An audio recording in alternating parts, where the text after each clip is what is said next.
Really glad of that. Good. That was good. Right. Yeah. He can come in. Yeah, this lady, right? I did email that paper to Oh, did you? Sheriff. Okay. I did send an email. Emailed again. I just emailed it back and said, if you want to talk about. Newspaper now. Emailed again yesterday to me. And I just emailed it back and said, if you want to talk anything about the future, I'm glad to talk to you about anything. All right. I would like to call the Montezuma-Cortez School District RA1 school board meeting to order, please.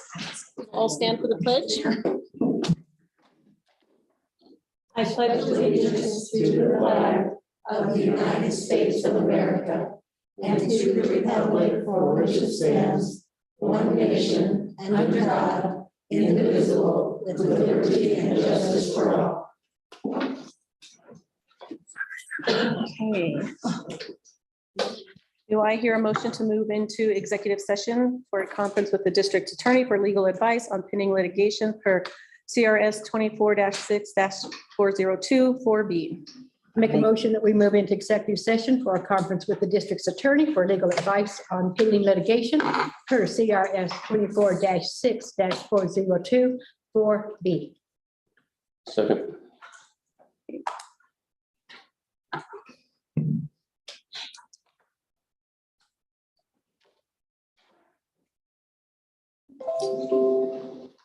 Frazier, Aye. Paul, Aye. Hart, Aye. Noyes, Aye. Rice, Aye. Wells, Aye. Wright. Aye. Thank you. I have to, who are you inviting? Oh, I'm sorry. I would like to invite the board, Mr. Burris and Ms. Eldridge.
So I would do this, I need, I gotta turn this on. Wait, let's get the recording. I need to make an amendment to my motion of executive session for a conference with the district's attorney for legal advice on pending litigation per CRS 24-6-4024B. And I would like to invite the board, Ms. Eldridge, Mr. Parr, and Mr. Archibald, and Mr. Burris to be in that meeting. Second. Can you do that with Archibald? Can you zoom them up there? Okay. Okay. Eldridge, Attorney Parr, Archibald, and Burris. Yes. Sorry, I got it. Are you ready for the question? Mhm. Frazier, Aye. Hall, Aye. Hart, Aye. Noyes, Aye. Rice, Aye. Wells, Aye. Wright. Aye. Thank you. I'll be back later.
I left my phone in my car. I don't know what time.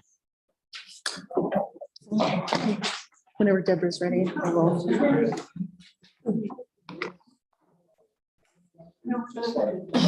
Deborah, whenever you're ready, just let me know.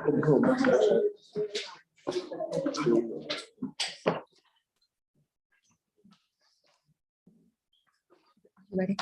Okay, we will convene back into our regular board meeting at 7:11. All right, do I hear a motion to set the agenda? Make a motion, please set the agenda. Second. Moved and seconded. Any changes, questions, discussion on it? All right, Deborah, if you can call for the question. Frazier, Aye. Hall, Aye. Hart, Aye. Noise, Aye. Rice, Aye. Wells, Aye. Wright. Aye. Okay, do we have any student presentations? No, so we will move on to approval of minutes for February 8th executive session, February 22nd board meeting, February 26th special meeting, March 1st special meeting, and March 10th special meeting. Do I hear a motion to approve those minutes? There was a lot, yeah. I make a motion that we approve all of the minutes listed, February 8th executive, February 22nd, February 26th special, March 1st, March 10th special meeting. I second. Okay, moved and seconded. Any discussion, changes, questions? All right, Deb. whenever. Frazier, Aye. Hall, Aye. Hart, Aye. Noise, Aye. Rice, Aye. Wells, Aye. Wright. Aye. Thank you. Okay, 7, celebration reports. Any celebration reports? I mean, I know they're out there, but does anybody wanna? Well, I read where the middle school stuff went quite well. Is that correct, Ruth? The play? Oh, yeah, Oh, yeah, play was amazing. sorry. Yes, that one. Sorry, you can't read my mind today. huh? Yeah, well, it's cloudy. It's cloudy right now, so yeah, I'm having trouble reading it too. And I think our wrestlers at the middle school too Yeah. did exceptionally well, so. Had a fundraiser for FFA Saturday night out of Lewis Ariella Community Center. Went really, really well. I don't know how they did on it and stuff, but it went well. Had a big crowd. It's full. I heard that it was really nice. Just trying to think, there's so much out there. The high school play starts this weekend. Mhm. The Mary Poppins. Yeah, and Yeah, I wanna I've been see that. seeing lots of community people that are involved in that too, not just students. So it runs 2 weekends. Is that what it is? Yeah. This weekend and next. Yeah. There's like 90 community members and students involved. Wow. great. Yeah, I can't wait to see it. Yeah, I'm very excited. So. There's this thing. Yeah. Anything else? Was that going to be a celebration? You know, I think it would be a good time to mention the resolution that we had approved a few months back. And if Nancy, if you just want to speak to that a little bit on that resolution. All right, well, the board in November, I think it was, passed the resolution about the budget stabilization factor. And to give you a quick background on it, that it was created in 2008, recession, and attempt to stabilize the Colorado's budget by borrowing money from K through 12 education. And since the 2009-10 school year, the Colorado State Legislature has underfunded K through 12 education by nearly $10 billion. And so our school board, which was great, did a resolution to make sure that this is talked about, and that kind of the celebration is then we went around to get signatures, and we got over 700 signatures from the rural school areas, and that we were able to talk to our representatives, Barbara McLaughlin, the chair of the education committee, and she set it up so that we can have educators, and we had educators from Durango, basically from Dolores, so that was good news, and one Durango educator went with them on March the 7th. And they set it up so that they could meet with the chairperson, Julie McCluskey, of the, where it counts, the joint budget committee. So they delivered all of these with our resolution. And at the same time, the Durango Association had a rally with the community to bring that to their attention. So they also then talked to our representative, Don Corum. So we're all on board that this is wrong. We need to pay back our schools districts so that we can fund education fully. So that is a celebration. Everybody's gotten together and the petitions went to the right people who make the decisions for the money. So. And that's, is that gonna be voted on at the end of the month? Well, I'm not sure, something has to go through their system. I Everything else. believe it was going to be, wasn't it? And that's gonna be, the negative factor was gonna be voted on at the end of this month, right? In the what they call the long bill or something. Yeah, that sounds. So I think we should know really soon. Yes, we're hoping, but the good news is, the board supported it, we've supported it, we got signatures, and we got it to the right people. It wasn't just, sent through the mail. So All let's right. hope for the best now. Very excited. Thank you. Yes, yes. Anything else? I would like to kind of celebrate having an interim superintendent at this point. Welcome, Mr. Burris. And I believe this is his first board meeting. So, and really commend our executive directors for stepping up and filling in where they needed to be. Sure. They have been rock solid and We couldn't couldn't have done it without them. So I would just like to really celebrate that. So. Yay. All right, nothing else? Okay. Superintendent's report. Good evening, board. My report is in your packet. I talked about spending some days in schools and meeting staff. I also talked about our retreat, and you picked a day, the 22nd of March, and I am on the Mancos Water Conservancy District Board, and we have our district office at the lake, and I offer that up as a place to have the meeting, but of course, that's the board's decision on location. Okay. And you have. It's a nice found- place. So I just want to be clear, you have found somebody that will do the board training Yes, and not you. not me. Okay, I just wanted to make sure. because I need to be part of the team and not part of the presenter. I agree with you. Yeah. Yeah, Thank you. absolutely. Okay, and I think we can probably, I don't know, is anybody opposing meeting at the, I don't, and Elaine, you're the one that's gonna be time crunched for that. We'll have to move it back. What's that? We'd have to move it back if that's the case. Okay. Okay, What time? 4:30 at least. Oh, that's what time it was originally. It was 4. I thought it was 4, yeah. 4 to 8 is what was scheduled for. Okay. So we But can, we can be ready, and when Lane shows up, we can Start. get going. okay. Yeah.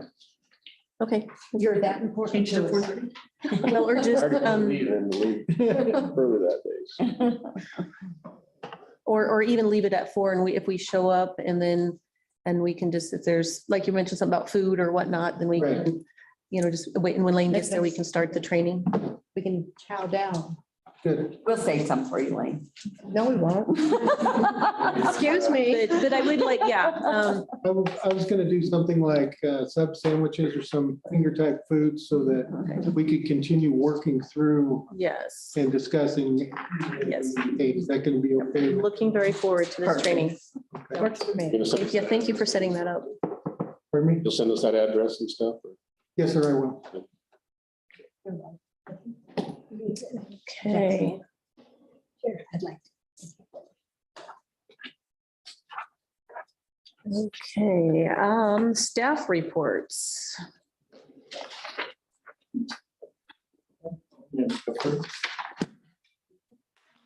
Fine, yeah. First. Yeah, keep this out of the way. She just wants to get through. Good evening, board. I My report was included in your packet. The thing that I would like to discuss primarily is the adoption of K-5 all through ELA programming.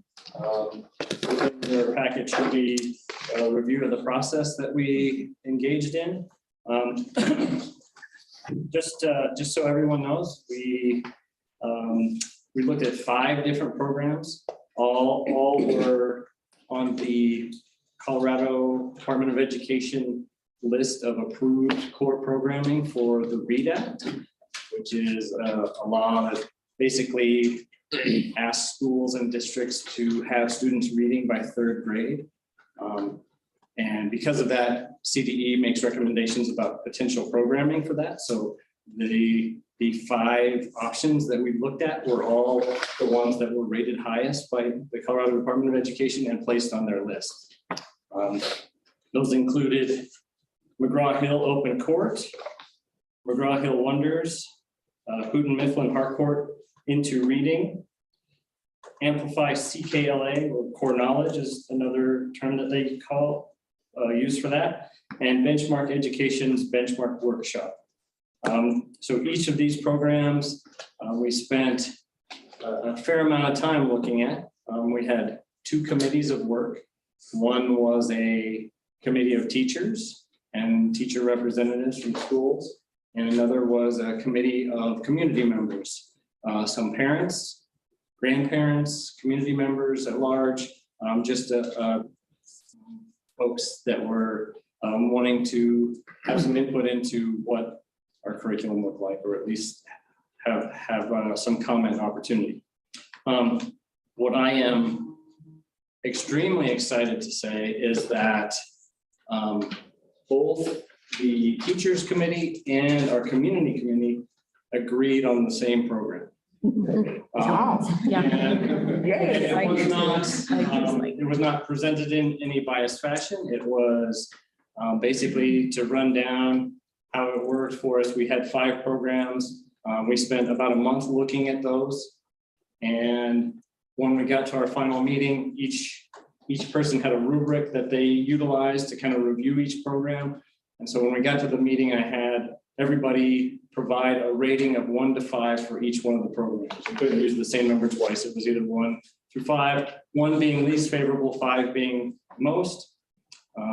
So with those that were in attendance in the room, I basically went around the room and everybody reported out on what their particular rating for each program was. I then added it up, and the 2 programs that scored the highest, we spent time in discussion about. We discussed the pros and cons of each of those programs and how they would fit with us. And like I said, it was pretty, I won't say amazing, because I think when people have a common goal of providing quality materials for students, they get together.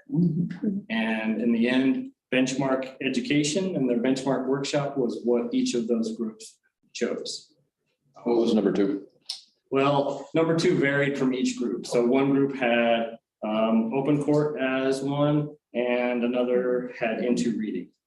My question, which was the least favorable? I was just curious because I have my score too. To be perfectly honest, CKLA was probably one that did not score as high as others. But to be honest, like on a numbers basis, they all scored pretty well.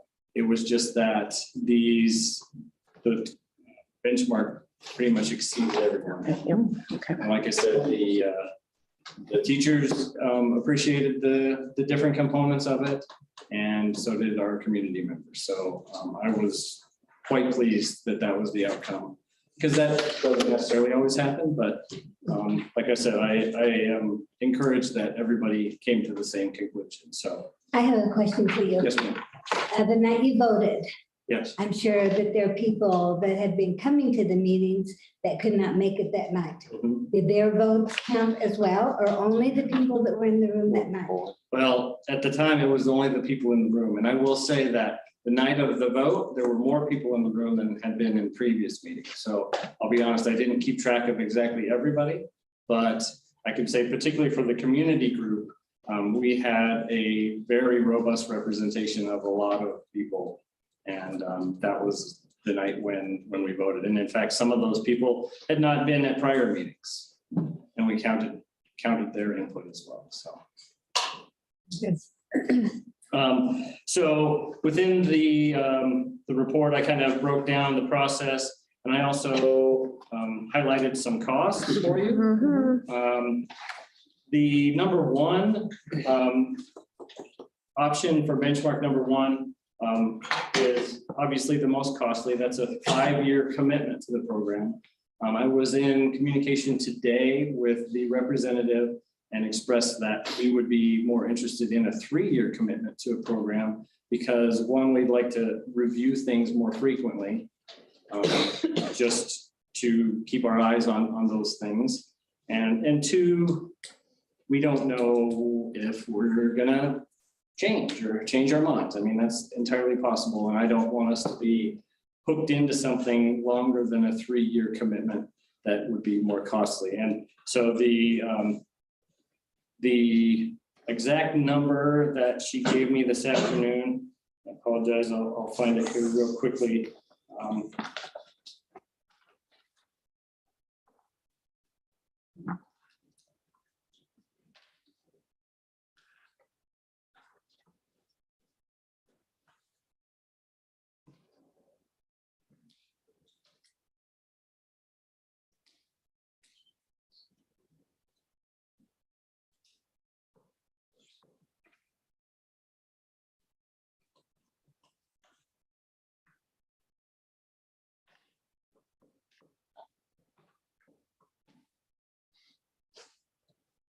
A 3-year quote with basically all the things included that we need, subscriptions, materials, etc., is $257,970 or $257,972.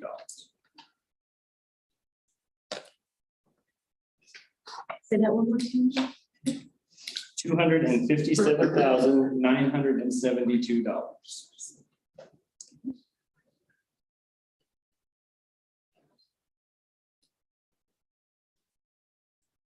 And that would cover our K-5, given the current student enrollment numbers and teachers that we have for professional development, et cetera. So that is the price that we're looking at. So our next steps, as I highlighted here, would be, again, to finalize our cost and work on materials purchased and shipment and professional development for teachers to get them ready going into the next school. Just for comparison's sake, this was not the most expensive and it wasn't the least expensive of each of the programs. One of the programs had quoted us at a cost of well over $300,000+. And then which program was it? Open Court, which some of you may be familiar with or have heard because it's something that we used in the past. Open Court was far less, around $150,000. My one concern was that that is a copyright dated 2017, and I don't believe that they're going to be updating that. They're trying to move all their products into their Wonders program. So that's the adoption process. You guys will have that as an action item here coming up soon. We did present this to the District Accountability Committee, and everybody was very happy about how the process went and that we were able to move it along. Being it was the only one that we presented to District Accountability, it wasn't actually a vote on it, but everybody was in favor of its use. So Was most of the accountability committee, the DAC committee, weren't they already in one of the groups? there was a couple of crossover folks, yes. And to be perfectly honest, I will say, openly that was a question that some folks had about being on multiple committees. And my response to them was, one, we don't have any policy saying that somebody can't be on more than one committee. And two, Quite frankly, having been here working on these things over a number of years, we're so happy to see as many people as we've had. Yes. I mean, because historically, it's crickets, and we have just a few people that turn out. So to see the support that we have, I was very encouraged by that. So how long will it take once we move forward and vote on it and stuff? If we vote on it, if we accept it, how long will it take for it to get in here? A couple of weeks? Well, My concern is, what about our staff mhm. and the review and the learning period and Right. stuff? I don't want them to spend their whole summer. Well, and that was part of my conversation with the rep today is, our next steps as far as what can we do to get our staff ready, say it is passed. And there's a couple of things. Obviously, they provide professional development, and we do have some time at the beginning of next year. There's always a lot for these things, which we will be utilizing. But they have some options. I mean, there's digital resources nowadays that people can access. And they have some tutorials that are basically self-paced. So we would give resources to the teachers and say, here you go, watch these videos, and at your own time and leisure, and that could be throughout the summer. And there may be opportunities this summer too, where we could bring people in.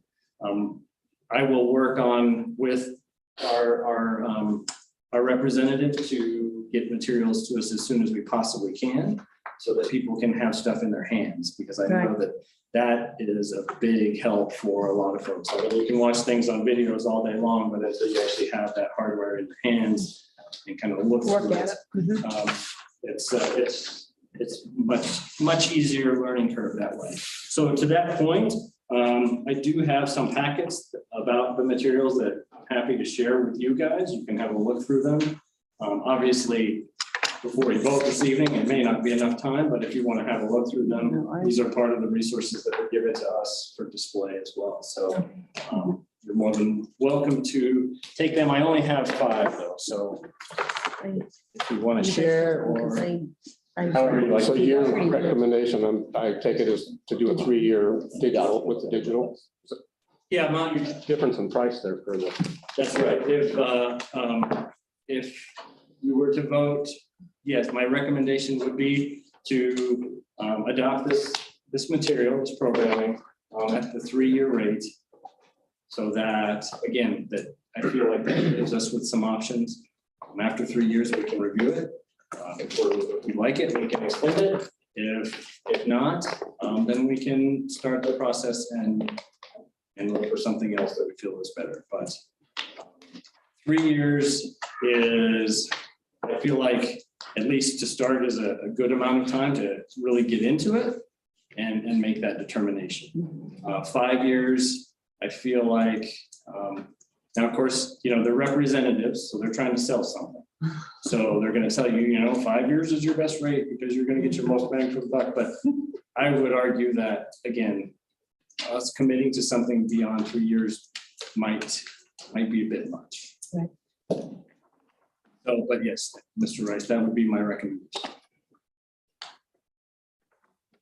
And that constitutes my report. Thank you very much. you. Thank you to your Thanks for all your committees. hard Yes, work thank with you us. very much. Yes. Yeah. And all When the I- people that worked on it too. Yes, everybody, I- I was more than, like I said, it was very exciting to have the outpouring of support and just people that wanted to be involved. Like I said, that's not something that I've seen. Yeah. Oh, And I do yeah. have here actually one more. This is the summary or report from Colorado Department of Education. They basically did a summary of each one of those programs. And this is the one for benchmark, and I will show that. Because I was just gonna say, like, a couple of those, by just looking over them just briefly, and I'm not an educator by any means, but 2 of them were, no, right away, Yeah. like absolutely not right. And they're one of the top 5, correct? Those would be the top 5. Came And I'm like, directly off that list. I got one. Oh, you did? that's not very promising. Yeah. So Jim, I was gonna mention this later in our meeting, but I guess I could ask real fast now. You handed this to us, on the CDE, it says usability doesn't meet expectations. What does that mean? What does that So mean for our teachers? say that again, I'm sorry. Usability, and it does not meet expectations. And I seen another rubric where it kind of explained why, but Well, so, yeah, the Department of Education has their own rubric, and I'll be honest, it's not that much different than what we used. okay, And this is where the opinion of our teachers played a big role, and even the opinion of some of the community members, and some were former employees in education. uh-huh, And they felt that the material was usable okay, in a way. It also, another component of it that I wanted to share was that given our calendar moving forward and having fewer days, benchmark workshop works best within that framework. They provide 160 days of instruction, or some were around the 180 day of instruction. And, you know, I think asking our teachers to modify in that way for something that they haven't used yet is probably a bit much. I'm not saying that's the sole reason for picking this and its usability, but those that did participate, I don't know if I wouldn't say that they would or wouldn't agree with that statement, but everyone was pretty enthusiastic about using that material. okay. But this is also where we'll have to be good with our PD on the front end. Make sure that everybody has everything that they need and has the opportunity to learn it. Another thing that Benchmark does that I thought was pretty exemplary in talking with the rep today is, she's like, you know, something that we will have open all the time is a Q&A, basically meaning office hours. So a teacher does a lesson one day, they don't get something about it, or it didn't go the way they want to, they can call right into Benchmark and talk about that with one of their experts. So it's a resource that's just handily available. So. Boy, nice to just get this off the list, huh? Here we go. Yeah. Thank you. Thank you. Thank you so much for all your hard work. Okay. Let's see. Here. Good evening, board, superintendent, members, principals, support staff, teachers, thank you all for being here. You are in receipt of my board report, and I would like to specifically go to our benefits section of that report, unless you have any questions, any other area. Mr. John Corbett with USI has flown down from Denver to do a presentation on the current status of our brokerage services and areas that he has identified thus far since we have changed brokerage service effective February 1st, I believe it was. John has provided me with the information he's going to present that I included in my board report. And he's also brought some additional information. I'm quite shocked at some of the information, some of the areas that he's identified, but at the same time, I'm extremely excited that we've been able to see areas of improvement based on our auditor identifying that this was definitely an area that we needed to address. John is doing just that. And so without further ado, I'd like to turn over my time to Mr. Corbett, and then I can follow up when he's complete. Okay. Thank you. Good evening, everyone. Members of the board. I just wanted to say thank you very much for your trust in our firm, USI, to represent the district. We have, started effective to what, as Sydney mentioned, But just wanted to kind of really describe the overall premise of our approach and then, answer questions as they come up. So please feel free to interrupt me anytime. I did send over a kind of a status update just to give you all a bit of a lens on kind of where we've started to invest our time, et cetera, and how to kind of rein in what we've discovered. Just to give you a simile, it's kind of like peeling back the layers of an onion, right?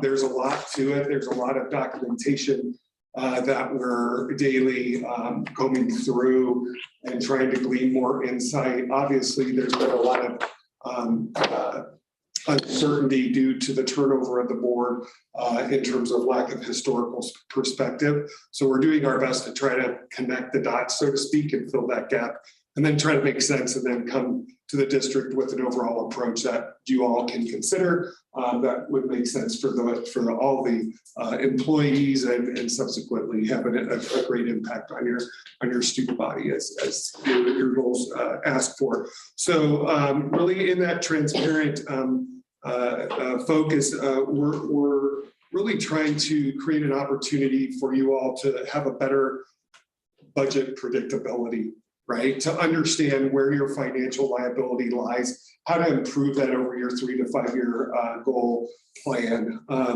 In that, we've brought some data. I brought some data here that we can review. You're right, really quickly. The reason why you all were really uncertain on where your budget was at was because you really weren't getting actually all the data, right? So we have been able to quickly grab information from EBMS, which is the district's TPA or third-party administrator who pays checks to providers on the claims that come in through their system via the Cofinity network of providers. As you can see here, we're looking at year-to-date data up to February, which shows ultimately that if you look at the speedometer kind of graph to the lower or middle right, you'll see we're at about 98% of a loss ratio. So that's really your relationship of premium to claims that have come in. So the good news is we've got about 3 or 4 months left in the policy period, which starts July 1st. Okay, so we're nearing the end. But the problem here is that we're nearing that yellow to red zone, right? Which means we're starting to start getting in an approximate area of maxing out the budget. Okay, so this means that there really wasn't clear guidance on what the overall risk really was. So you under budgeted ultimately, right? The good news is that you're not into your maximum claims exposure, which is another roughly, probably, if I'm looking at these numbers, if you look at the top 2 lines, net paid claims and your maximum claims, which includes your margin or what they call a corridor, which is the ultimate district responsibility. Anything over that number, 2.4 million, the insurers pick up. Summarizing this to try to keep it brief. So the good news is we're not there yet.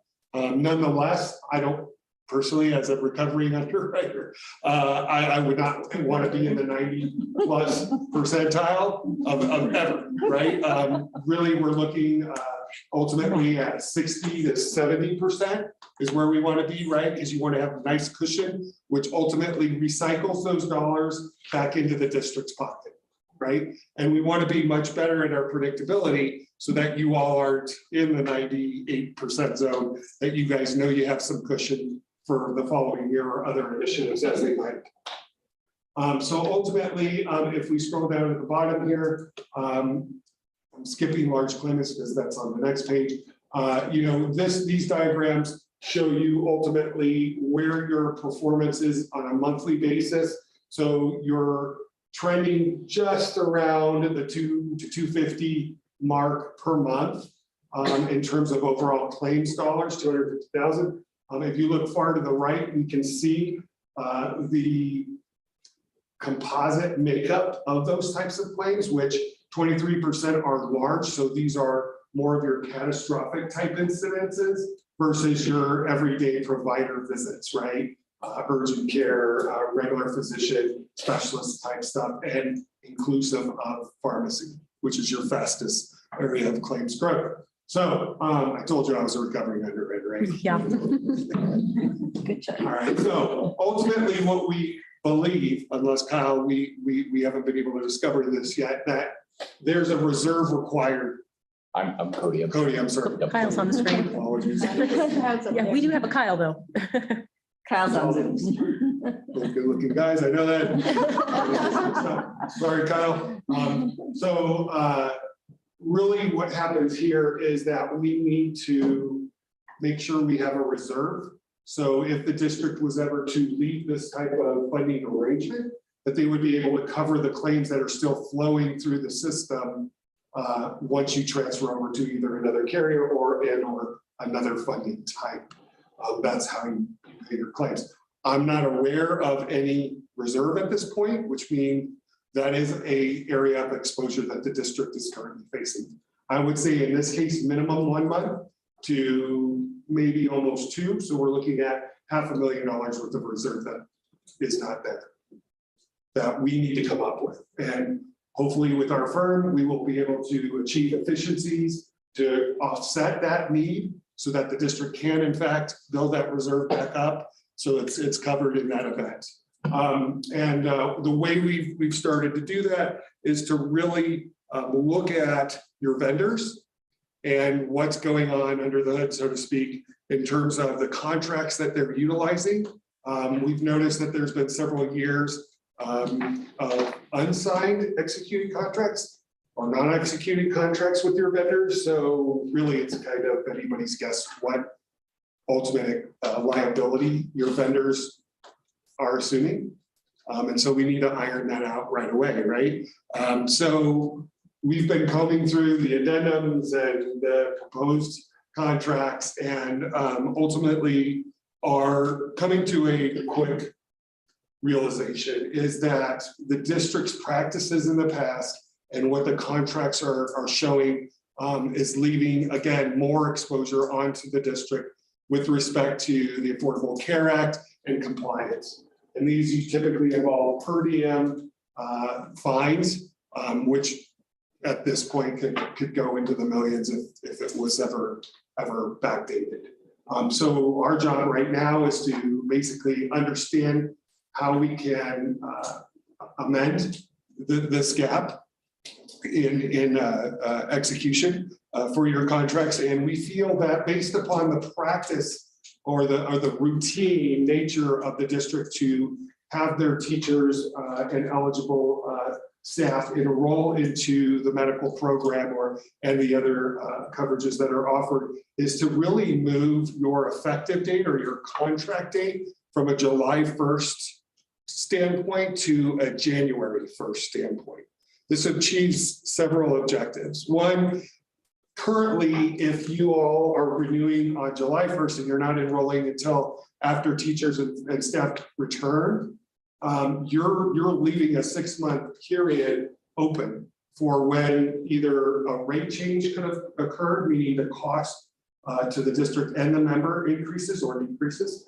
And 2, there's a material modification to the actual benefits offered onto the plan, right? Either one of those triggers is an event that you have to notice all members and create another open enrollment period for. So when I've been sifting through all of these documents, there's been all these amendments. Of course, none of them have been executed, but nonetheless, you don't want to have that many plan amendments ever, right? Because it confuses the board, it confuses the staff, and ultimately the members, dependents, et cetera. So if I enrolled into a plan and I go out on my sabbatical or summer leave, I could afford a plan at that time. If I come back or during that period between the next open enrollment in December, the plan could increase in cost. I could actually come up, be disqualified from my own financial status. We might not be able to afford that plan anymore, and then I lose my coverage, right? So obviously the district doesn't want to create that type of disruption with its staff, right? From a morale and productivity standpoint, et cetera. But nonetheless, to protect these folks, we feel that the January 1st effective date, moving contracts to that effective date will allow us the 30 to 60-day window that's allowed for that open enrollment period, thus preventing the need to have to keep reissuing amendments and have these special open enrollment periods. So it'll be simply just an easier way to manage your plan and address the compliance issues that are currently happening with the district. So that's one proposal so far, and we haven't yet come up with something for the board to consider yet, because we're still in negotiations. We're still peeling back the layers of that onion, and I know that was a lot so far. So does anybody have questions yet? How much effort, trouble, I don't know the right word, to move it from July to January? It's just a contract change. It's just a contract Yeah, change. that's the work we do behind the scenes right now to use that as a next conversation point. What we're doing is going through every single contract the district has, signed or unsigned. And so what we're doing is evaluating each contract on the basis of what the market will offer. And that's not only in terms of actual benefits, but actual cost as well, right? So we're trying to ensure that whatever vendors you currently have, that they're offering their best, right? We're giving them the opportunity to kind of clean up. Step up to the plate. Yes, ma'am.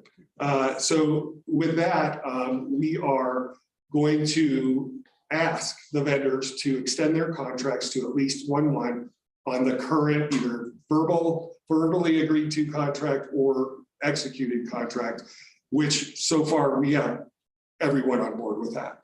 Because it's easier for them as well. They were quite confused at why kind of the practice was, or the historical perspective was the way it was. Nonetheless, we found a lot of inefficiencies in just the TPA contract. So I'll try to spare you. That's why I tried to write as much down as possible. But, we're focusing on a few key areas in your third-party administrative agreement, which include pharmacy and the redundancy of billing or fees, because you're using a pharmacy benefit manager to manage your pharmaceutical needs and claims of the district. Well, the TPA is also charging fees similar to what the PBM is, so they're redundant. So that's an area of profit. I apologize, but if you could please describe your acronyms, because there's some, we have a whole separate set of acronyms, educational, then insurance. And I still don't know what We those don't put out the PA third party. Okay. There you go. So PBM part of it is a pharmacy benefit manager. And what these folks do is contract with different drug manufacturers to buy wholesale drugs, right? These pharmacy benefit managers work with insurance companies to administer that portion of the pharmacy benefits. And so there's all kinds of intricacies in their contract, which becomes a part of the district's contract through EBMS, the third-party administrator. So we have to evaluate both, even though the relationship is still with your third-party administrator. And I know that's a lot, and you guys don't do this every day, so forgive me for the lots of layers of things. So we have to go through and check both of their agreements to each other to make sure this redundancy that we have under doesn't happen. And with the pharmacy benefit manager, that they're giving you the best deal from the manufacturers that they can. We've already discovered several inconsistencies with the market, meaning either the market offers better benefits or in this case, better access to drugs and cheaper drugs, right? And then when buying in bulk, if the district is a part of that bulk purchase through its members using those drugs, then they also receive rebates. So is the PBM, pharmacy benefit managers, passing those rebates back to the district where they should go, right? These are things that are not happening today, which are not competitive with the market. And as your broker, this is our job to know what we need to tackle. And so this is the peeling back the onion kind of metaphor that I used earlier, is we are really digging in deep, and we're looking at the different relationships that your vendors have with each other to determine which of, in this case with pharmacy benefit managers, of the three that they currently have a partnership with is the strongest one for the district. Okay, so during this next, several months, which we propose to move your effective date to January 1st, we're going to be doing a lot more of this evaluation on all the vendors. So the stop loss carrier is also another big area of concern that we've seen so far.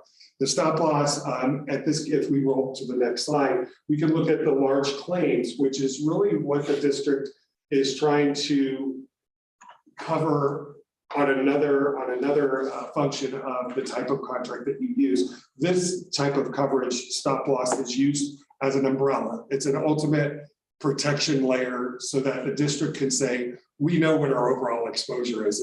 If we get claims above that number, we're not responsible, right? So the district, in order to be effective with this contract, has to be able to predict that level of liability.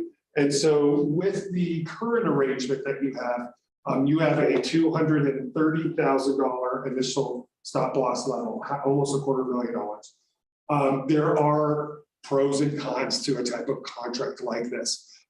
With the district originally not knowing that they were in this situation, we don't think it's advisable, simply just because you didn't know. You weren't aware of the risk and the budget impact that it could have. So that's really another area of focus. As we can see here, we have had some large claims. They've fallen into several categories as listed here. If we scroll down just a little bit more, we can see, we blocked that out. I was looking for an overall number, but what we're seeing is we've got about, in all of the large claims that are represented here,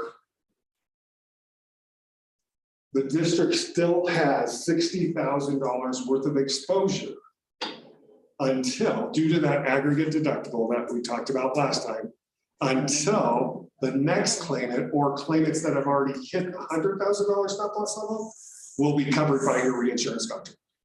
So there's still a ways to go. The reason for that aggregating deductible, again, is a cost saving mechanism. That's if you have very, very predictable and low risk to where you know you're not going to have large claims. So it's that kind of deductible offers almost a dollar for dollar rebate on your overall premium, which is a good opportunity for a group that really is able to predict their risk. And for this group right now, I just don't see that in terms of where we are, because we haven't had enough data yet. And there are some catastrophic claims, as we're seeing here. There's about 2 or 3 that are active that are at the $100,000+ level. So it's our goal to take this component out to market as well. And by having that extra time, we're going to be able to not only use our preferred consortium of vendors, which includes things like no new lasers. So if one of these claims ends up being $1 million, for you to even be insurable for this type of coverage, protecting the district, the underwriter or carrier ultimately can say, we're not going to cover that one person and up to $1 million, because we expect, it's a laser. Yeah. And so the district has to go on the hook for that, up to that $1 million for that one person. Everybody else is okay based upon whatever polling point that they agree on. But nonetheless, it's additional exposure. So our consortium rules that out. There are no new lasers with the folks that we work with, because we go through every year and vet all these carriers to find the best contracts, so we can easily find the best partners. Also, rate caps, right? So you could have 3 or 4 or 5 large claims, and next year we're going to see a double-digit 20, 30, 40, 50% rate increase.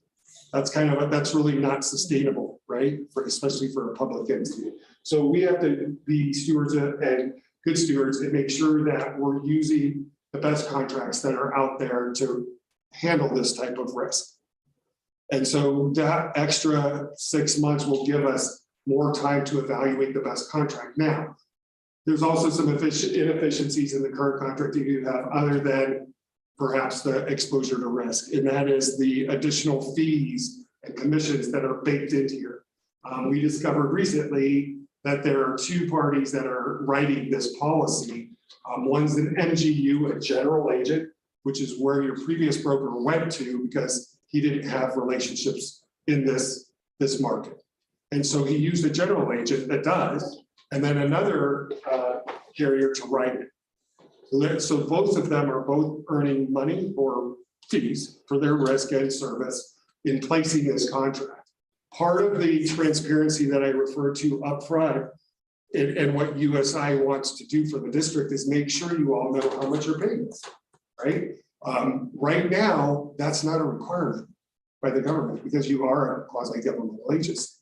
You are not subject to ERISA 5500 standards, which is where everybody has to report what they've earned and what they've paid through this tax reporting to the IRS. Because that transparency isn't there, USI believes that it's our due diligence to provide that, which was later just recently passed in the No Surprises Act, which other previous arrangements weren't reporting commissions, expenses, et cetera, are now subject to do so. So really, in that transparency, we want to make sure you know what you're paying us, you're paying every vendor you're working with, so that there isn't any more uncertainty there. So that we can cut all the profit out of these products that these companies are making and recycle that back to the district. We've done that already in a couple of ways. We've worked with Delta Dental. We pulled out the commissions out of that product, and we've actually asked for an improvement in the benefits. Go figure, right? So what we've done is we've taken that to 100% coverage on basic care. So things like teeth cleaning, mouth exams, et cetera. So these are all voluntary. This is a voluntary coverage that the teachers are paying 100% out of their pocket. So what we've done is remove the commissions out of that, right? And then we've improved the coverage. So immediate win there, but we're also getting rate guarantees extended out for a couple of years so that we escape any price increases also. So we're trying to long-term fight that trend curve that where costs are always going up. We're trying to flatten that down. So we're trying to do that with all of your carriers, like the VSP Vision program, and also with Sun Life as well. We're trying to get these rate extensions carried out. And so one provider that you guys use right now is American Fidelity. They have basically taken over your enrollment process and do one-on-ones with paid enrollers, meaning if I can get you to sign up for more programs or coverage, I get paid more, which we don't believe is the appropriate way to go. So they are selling anywhere in the neighborhood of 4 to 5 products to your employees. We can move that opportunity to, like, let's say Sun Life, who offers a complementary benefits administration system that folks can access 365, right? And it helps with onboarding. It houses electronic content to help educate members. What's the difference between an HSA and a PPO? How does that work, right? It's all this content that USI can load on there. We have over 200 different types of videos that we can help educate members and their dependents. They will actually comp the cost of that system, which is around 20 grand, for if we just let them offer their products instead of American Fidelity doing so. But that's just one solution. We're going to look at every vendor you have, and we're going to shop them to every market we have access to ensure, again, are your current vendors competitive, right? Are they transparent? Are they removing all the fees out of their products to bring the cost down to your employees so that it's more accessible? And are the benefits more impactful, ultimately driving their experience and outcome to be able to show up at work every day in a good mood and in a strong mindset, and they have the right benefits behind them to make that significant impact upon the student body? That's really our goal. So that's a kind of a condensed version on what's going on. with our activities in the 6 weeks that we've been on the job so far. But we're very excited. We certainly know there's some duplicative billing going on. We're on our way to eradicating that and ultimately improving the situation and financial management of the program. With that, I can take any questions. So how much money have you saved us so far? So right now, everything is continuing to bill as previously. Until we get these new contracts in place, we're not really saving anything. What we're doing is starting to discover where the buckets that are leaking are. So our job now is to give us enough time to look at the market to ensure that there's a level playing field out there so that these better contracts can be offered to the district. That's what ultimately is going to save us money, right? Is that we have lower fees, non-redundant fees, and then better benefits, right? Because if we have better benefits, right? Again, here's my underwriting hat again. As an underwriter, my job was to keep the healthy and manage the chronically ill. If I could do those two things, I could predict within a reasonable margin of where the exposure, the claims would be for the next following year, right? So that's really, if we can focus on adding more access to care and content to the members in several different ways on how they want to learn and what topics they want to learn about, then we can provide that content to help keep them engaged. If we can keep them engaged, then we don't see them falling out of the buckets. And we want to prevent that. And so that's really where we manage those illnesses, get them involved. So only 30% of teachers or all those on your plan right now actually have a regular relationship with a regular physician. That's a problem, right? Because that 70% that we don't know about, those are the folks that are on that large claim list because they didn't know they were sick. So we want to encourage them to get into the doctor's office, right? Build a relationship with your doctor. Those are the cheapest visits that you can imagine, right? If you need access to a specialist, let's get someone to help them find that access. What we're doing right now is we're building the Benefits Resource Center, which should be complete this week, which all members and their dependents can call at any time to, and these are USI employed certified specialists that have all their benefits information right in front of them. So if I have a question on what kind of doctor can I access? Hey, I'm actually in my doctor's office. What can we do? Because a lot of times doctors or providers will not prescribe the right treatment plan based upon their uncertainty of what your benefits are, right? Well, now they could literally have a conversation in the doctor's office right there with our benefit specialists to help make sure that folks aren't falling out of network, which is a huge responsibility on the member side, right? Also, what are some alternative medications that are generically or chemically equivalent to this brand name I saw on the TV, right? We can do that right there in the provider's office. So this is not an extra expense, which typically, if you were with another broker, it would be. This is just something we do because we know if we can manage, keep those two buckets going right, then we have a better ability to keep you all safe, okay, and to improve the wellness of your group. We've also created the mobile app. So this will be an application on your cell phone that houses all your data, right? You can store ID cards in there. You can look up programs. You can also sift through that content with your provider as well. And there's a lot of different generations in the workforce right now, right? 5, I think. So if I'm a traditionalist, I might want to talk to someone. So I can actually hit a button in the mobile app and it'll call the BRC right away. If I'm more like a millennial or someone who likes to really do my own research, then all that data is right there on the phone. And it's not a separate website for each carrier, it's all of it. So all your benefits information. If you have a 403B, that information can be on there as well.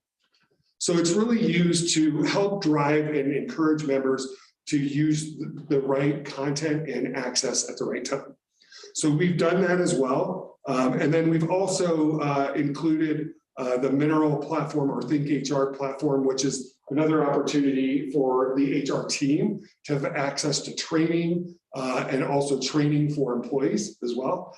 So there's over like 200 different online courses as well there, and as well as access to another senior HR person, should that need arise.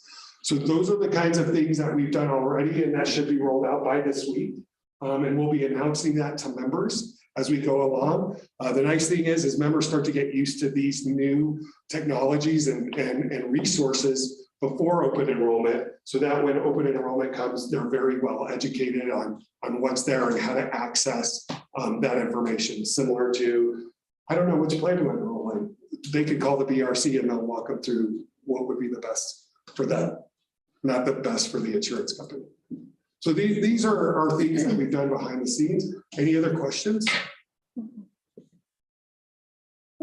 You've been busy. No, yeah, We haven't, yeah, but I know you guys are letting me off easy, so. no. If there's more specific information that you've uncovered that you could provide upon request. Absolutely, absolutely. There is specific dollar figures and certain areas of commissions that he's uncovered, and I'm sure he'd be more than willing to speak with you in regards to that.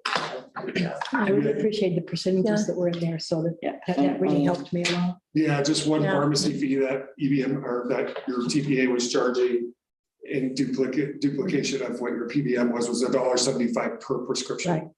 Which, you know, at an average rate for a group of this size for a year is over 150 grand. And then they also baked in a mail order drug program, which is duplicative of what the current pharmacy benefit manager will do for free. And their script charges are anywhere from $16 to $170 per prescription. So these are ways that these companies make money simply, right? And they find different channels. Again, as a recovery underwriter for the carrier side, I used to do that, right? I used to hide money all over the place because that's what we did. We had shareholders, we had to make money. But nonetheless, I know those tactics, and our firm knows these tactics, and that's what's going to help the district ultimately, is that we're going to take those out. And we want And this one transparent. specific area here is the renewal, automatic renewal of these contracts without it going over each line item with someone and saying, we're changing here, we're changing that. Instead, it was just an open-ended book where they could come in and make the changes at their discretion. So, you know, addressing that and making sure that we have actual contracts that are signed on a yearly basis, and we know exactly what it covers or what they've added or taken away. You know, this has just been an open-ended, free-for-all change for all of, you know, vendors upon vendors upon vendors for every separate app. I mean, just the Magellan change for prescription this year, 3 separate vendors have just been included in this. The same with the stop loss and commissions that were hit there. So we're shrinking it down to just what we need. And that way there's money to increase the benefits for the employees and the premiums. Reasonable. And also offer affordable care to the dependents, spouses and children, because at this rate right now, that's not really an option. Well, it's an option, but it's not affordable. So we have to address that. Yeah, the goal in a self-funded program is to get as many people on the program as possible and make it affordable so that that overall risk is more predictable. And that's really not what's happening. To that point, you know, again, the numbers that these discoveries that we're making on a daily basis, you know, we're fully accessible. I'm accessible to all of you. So please don't hesitate to ever give me a call should you have questions as well. Obviously, Cindy, you have my number on speed on, so you whenever you need me. But you know, we really want to make a thoughtful impact to this district and really see what could be in this program. Not throwing the baby out with the bathwater, right? So there is a way to tame this lion, and as much as we'd love to do it in a finger snap, it's, you know, there's several years of problems that we're managing at the moment, and so we thank you for your trust and patience, but I think we will come out successful ultimately.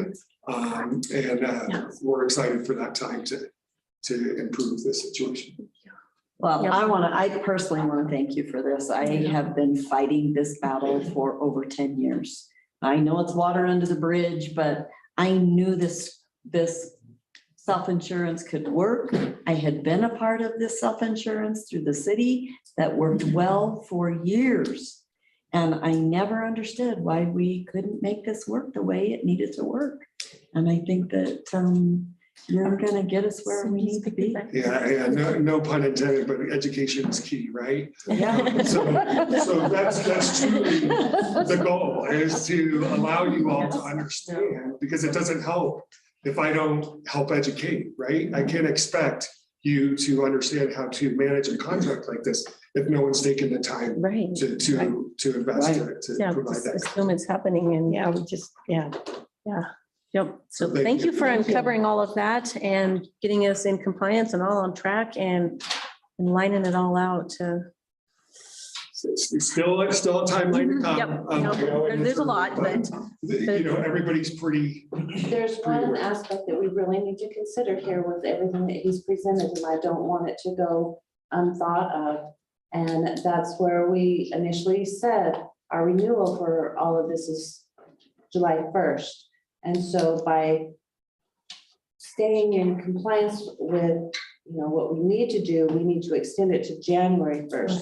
So please be aware that means there's an additional 6 months of continuing what we're doing now in order to become compliant in January. So initially, we had prepared to make all of these changes July 1st and then start the saving process and the doing all of this.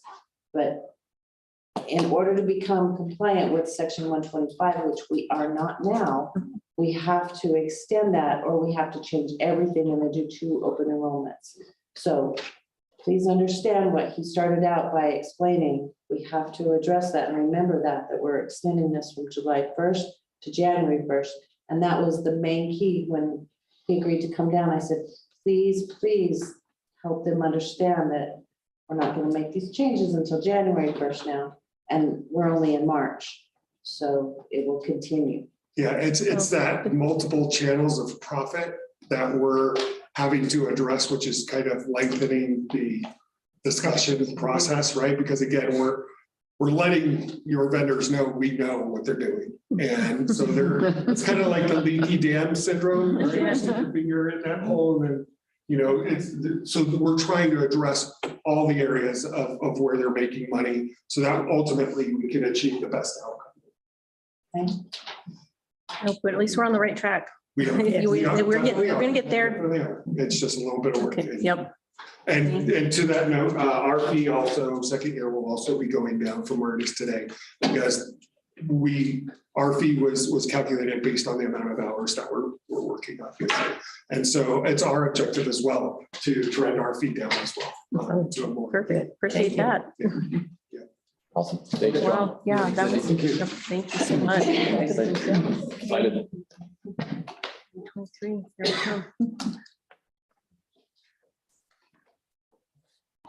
So I want to thank John so much, not only for all of his work and his USI and our team that he's put together to work, but also for his energetic approach to insurance. I mean, seriously, we can all kind of sit back and take a nap, but John brings just this positive attitude to cost savings, and he gets so excited when he's talking about insurance. And I love how he considers himself a recovering underwriter. So Yeah. we brought him to the bright side, and I'm just so happy to have him here and part of the team. I feel confident in reaching out to John and asking questions and being given updates on where we're at and what we can look forward to in the future. And as he said, he is available to answer any questions or assist with anything that we might want to need. So I appreciate the board also trusting USI and John Fuller to come on board, because it's going to make our benefits for all staff in the district so much better. And as he's suggested, he will be able to educate everyone to where we can utilize the insurance and all of our benefits better. And save money at the same time. Yeah, and make better, Yeah. provide better benefits at a lower cost just by cleaning house and taking out all of the middle commissions where it's been making out, like you said. So I'm very grateful. Thank you. And I'm open to any questions that you have on the remainder of my board report, which does include our employee assistance program and the utilization. You can see the utilization report from Triad. Our utilization is going down, so I'm going to make an effort to send out more information to the staff where they realize that it's available to use and, making it easier for them to access. Right.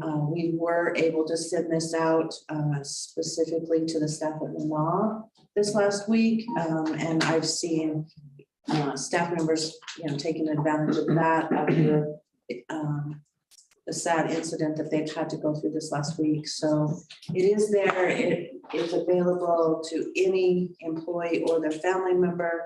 And I'm really trying to push those benefits out so they're aware that they're there and they can utilize it. Thank you, Cindy. Well, thank you. Very good. Thank you.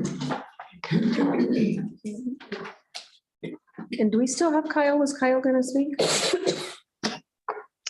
Good evening, board. Can you hear me? Yep, there you are.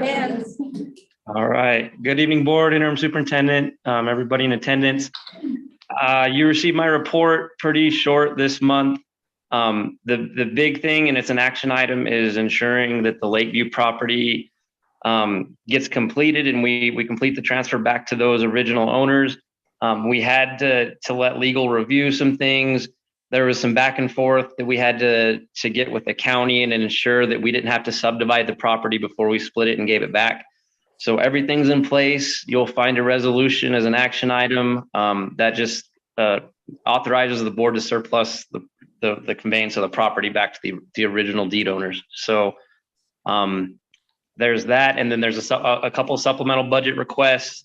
One is a grant that was kind of started by the previous assistant superintendent, and it was a Connecting Colorado Students grant, got us an additional $140,000 for hotspots and to pay for the service for those hotspots. And then we also received some additional money from the federal government. It's called the Emergency Connectivity Fund. And again, it's just to make sure that we can pay money or pay some bills towards communication, internet, things of that nature. And it's already essentially not, I don't want to say spent, it's already encumbered. We had to have the plan and had to spend the money before we could even apply for it. So it's a specific amount to pay 3 different bills.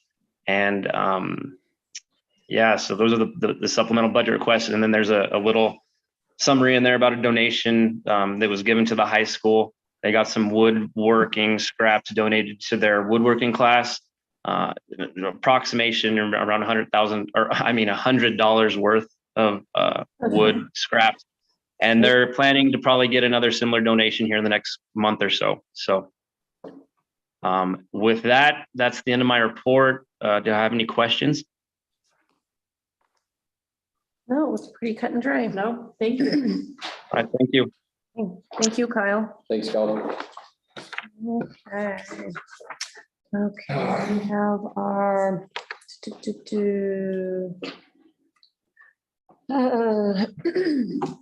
board request. We have our principal staff reports in our packet. So if I don't know if anybody has any questions or anything on those. Or do any of you have anything you want to add to your reports or anything? No, okay. I can talk about the action on the wrong now. Later. If you want to talk about it now, that way when the action item comes up, then we can just. Good evening, board. So in my report, I had the report, but I also have another, just the programs, grants and opportunity sheet that we are involved with in the high school. You can see there were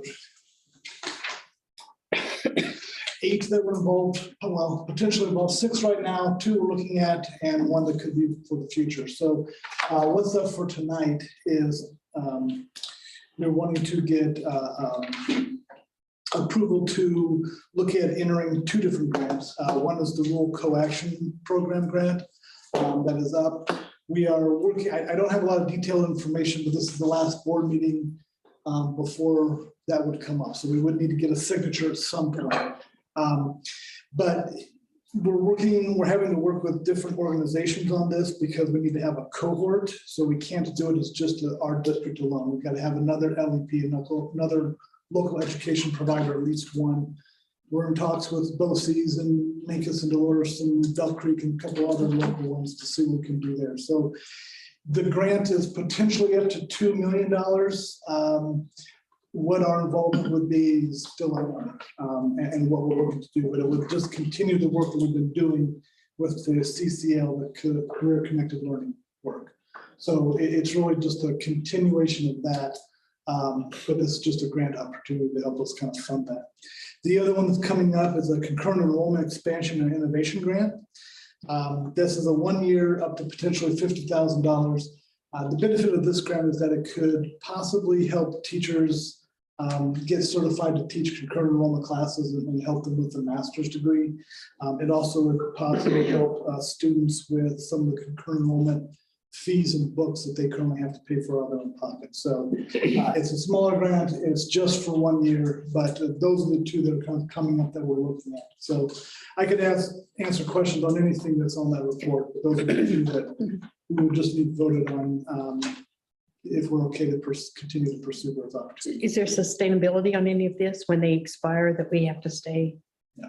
Okay. I mean, they're just, we will see, honestly, the co-action grant is kind of, one way to look at it is that we've been involved in the homegrown grant for the last few years. This is, and that was. I thought that was a segment. Well, so it not- really was. That was funded through private funds and through private money, where now the co-action is funded through CDE, so more public. So if you want to think of, we were kind of in the beta test, and this is now kind of the normal one coming through. So there may be opportunities for continuation down the road, but we don't know. And again, with the other LEPs and having to partner with them, we just don't know what that's exactly going to look like yet. So we're still trying to figure that out. And then the other one, I don't know, it's a 1-year grant. So Yeah. it's pretty small. Okay, so CDE, you're just looking to have us approve that if you apply for it, and that wouldn't be till next month. Yeah, well, Okay. with the co-action grant, there's actually 2 different deadlines. There's a first round, which is due April 1st, which is why we wanted to bring it to this board meeting. Okay, In some of the talks with the other districts, they may not be quite ready for the April 1st deadline, whereas we were. So then there's also a May 1st deadline. So we're still trying to figure out which deadline we would apply for. It would be the same funding and everything like that. And then the concurrent enrollment one is due April 18th. And that would just be with us. And when do those funds start then? That concurrent enrollment next school year? Yeah, I don't have an exact date, but it'll be next fall, so August. So you have teachers on board and ready to That's what start we're working towards that? Is it only a Well, 1-year deal? That's not very much time to get into. It isn't. Well, and the trouble is in reading through the grant, I need to get some more information. And so we're going to be on a webinar coming up that has some more information about it. Actually, I believe that's tomorrow. But yeah, it's not really possible for teachers to get a master's in 1 year. And it's a 1-year grant. So this is where there's some questions that I have on how, if it can help teachers at least pay for part of it, great, then let's do that, it would be worth it, but if it has to be where they have to get it completed, I'm not sure you're right, if that's really enough time to pull that off. So this is where we need to go through this Q&A to find out more information before we commit to it. Yeah. But again, the deadline is just coming up before the next meeting to make sure we're okay with continuing to pursue that. Thank you. okay. All righty. Okay, board requests or reports. Anybody have any? Board requests to report, is that what you said? I attended a legislative meeting. Just to briefly go over it. House Bill 22-1101 is para for the rural retirees. It's where they're, and it did pass. So it's, if we have someone retired and wants to come back and teach, para's not going to ding them. So that's a good thing. House, Senate Bill 22-1220, no, it's House Bill 22-1220, is they're trying to get something going for student teaching to help them with that because it costs so much for a person to be a student teacher. They're not paid, they have a full-time job, they have to take their tests and everything, so they're trying to figure out ways. It's in appropriations right now.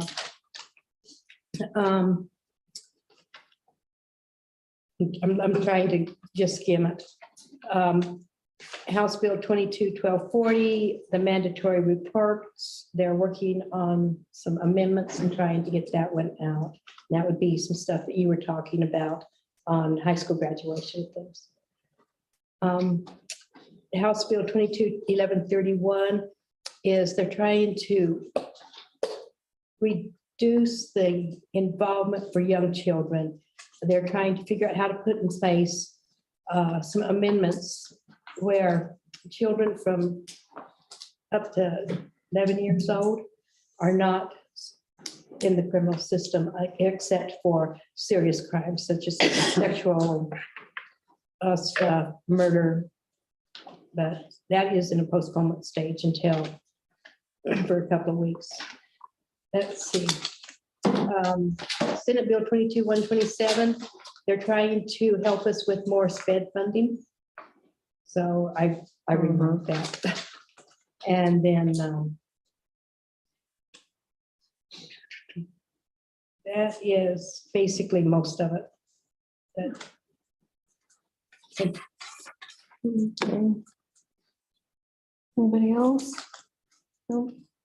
Avery, do you have anything from the high school you want to share with us? No. Everything's good over there, huh? Everything's going good. We're preparing for prom. We have a play this weekend, as you have said. Everything's going good. And testing. Yes.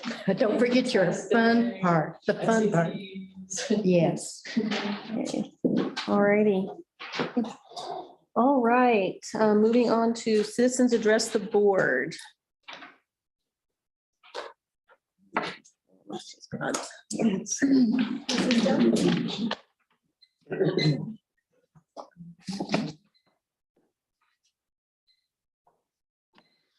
Okay. Okay, Nancy Shaw. Good evening, board and everyone. We just want to bring to your attention that the staff was not consulted in the developing of the 2022-23 school calendars. Last March, the school board insisted that planning for this new school calendar should begin early, even it was on the agenda in June. It was suggested then that a fall committee should be organized, giving plenty of time to do research and gather staff and community support. Being that as it may, that did not happen, and all of a sudden 3 calendars were presented to the community and the staff at the exact same time for a vote. The votes were tallied and the community and staff voted on the present calendar that is listed on the action items this evening. At the board workshop discussion on March the 1st, the issue that many of the comments on the survey were questioning the 2 half days instead of 1 Friday a month. And other comments questioning if this is a 4-day calendar, why Fridays at all? One of the major reasons for considering a 4-day calendar was to recruit and retain staff and be different than Dolores and Mancus. Well, after the board workshop discussion on March the 1st, staff members from each of the schools met with Mr. Parr, Jim Parr, the executive team, the very next day, March the 2nd. All were in agreement that the PLCs, the professional learning committees, should be in our plan for the calendar. However, we felt as professionals who will be conducting these PLCs that we should have a vote on when they are held. Here are the survey questions that we proposed. Number 1, do you want the calendar as it is? 2, consolidate the half days to 1 Friday a month. 3, no Fridays, let the teams decide when to meet. 4, use Tuesday after or before school for PLCs, like the 4-day calendar we had in 2011, 2012. So there's no Fridays. Mr. Parr said he would take this information to the executive team and the principals and let us know the outcome.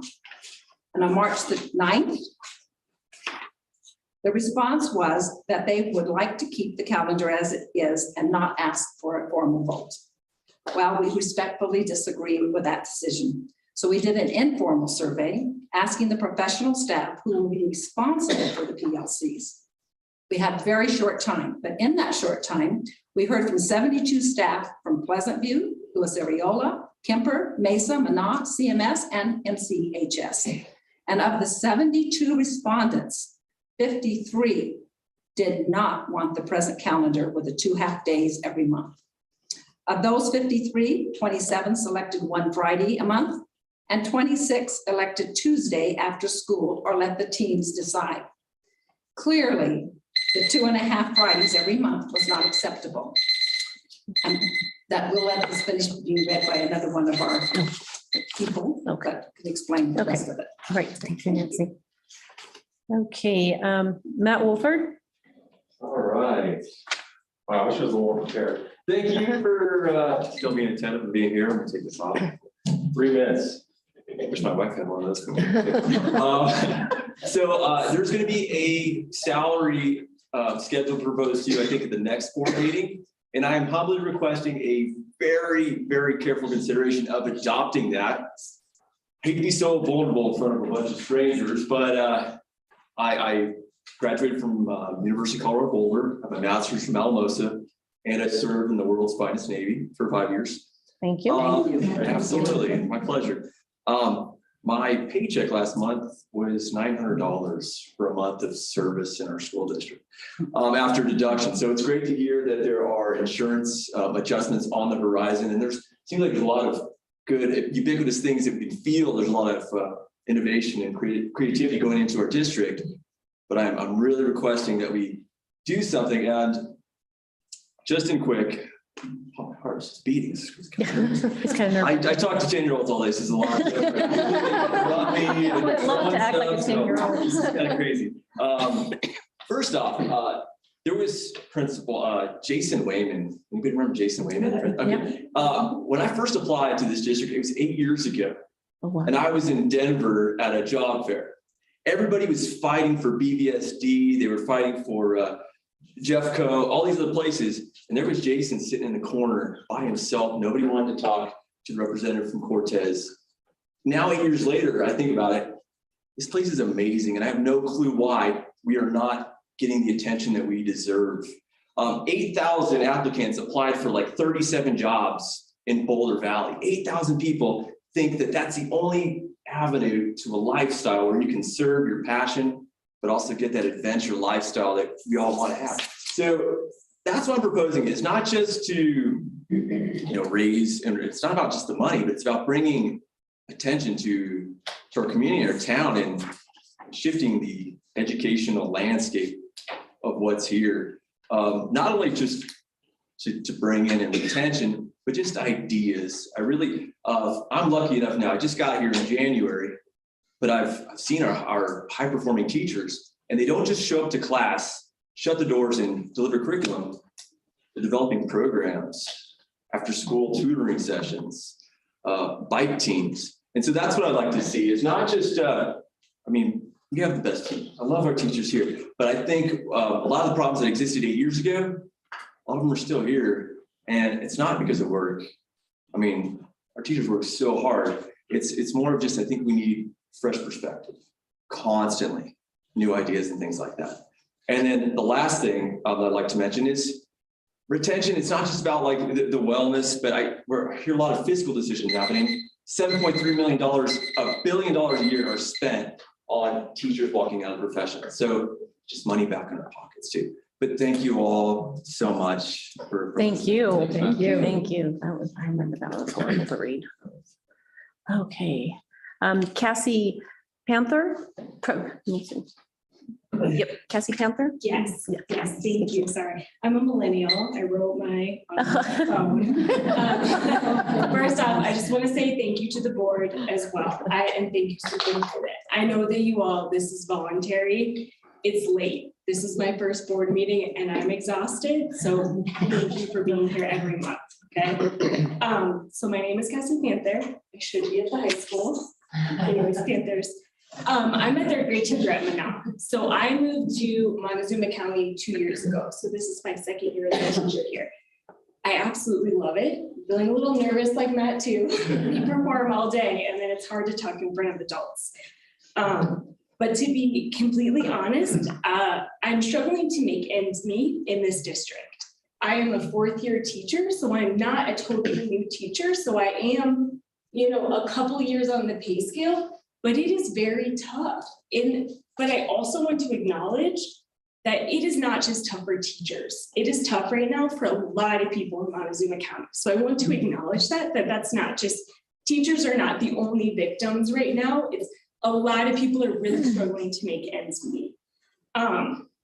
So within this 2 years, I have seen a turnover of over 12 people, more than a dozen just at Minot. There is so much turnover in this district and it impacts us staff, but it also impacts the children. My kids ask me all the time, are you gonna be here next year? And it's so hard, right? Because I want to absolutely be here, but I'm struggling, right? Housing prices are going up, but our salaries are not matching that. And again, that's not just teachers, that's for everybody. Having a competitive salary scale will really increase teacher retention. That is going to also, in the end, save us money on continuing to train new teachers who then leave every year. I think if we look at the budget and weigh the different options, I think that there are ways to make the budget happy, but also teachers feel like they are being heard and they're being cared about for the work that we are putting in. I know that everybody cares. Money is a bigger issue than just this district, right? It is also a state funding issue. So I understand that it is not just responsibility of you all, but I just ask that you would consider in the next board meeting what we can do to offer our teachers a livable wage in Cortez. Thank you. Thank you. Thank you. Thank you. Okay. Lori Austin. I've got to let this run out. Because I'm gonna have clear. And my face is gonna turn bright red. Good evening, board. It's a pleasure to be here. I've never spoken to you before. I don't think. I moved here in 1993 to work for Crow Canyon Archaeological Center, who I worked for 10 years. And then I decided to become a public school teacher at the ripe old age of 45. It's been the most exciting and incredible journey, adventure, whatever you want to call it. And we have to do something to keep these dynamite people here. And these dynamite people here who, we're starting to look a little older, but so to follow what Nancy was talking about and the statistics that we had from that vote, clearly 2 half-day Fridays every month was not acceptable and on the calendar. So we also looked again at the district survey and comments about this calendar. Even the community supported staff not working on Fridays and used that to be more competitive to recruit and retain teachers. If a formal staff vote cannot be taken, please make the 2022-2023 a competitive 4-day school calendar. And as the overall vote from the community and staff survey suggests, by amending the calendar to a 1 Friday a month or no Fridays, using time before and after school on Tuesday. And this is very respectfully ending here. But I just wanted to say, we have dynamite teachers in this district. We have dynamite administrators in this district. We have a dynamite board. We get more done if we work together. I know that sounds mushy. I know it sounds a little naive, but look at that resolution we got going. And we brought it to Denver. We can do this. We can do this. Thank you. Thank you. There you go. Paul DeWitt.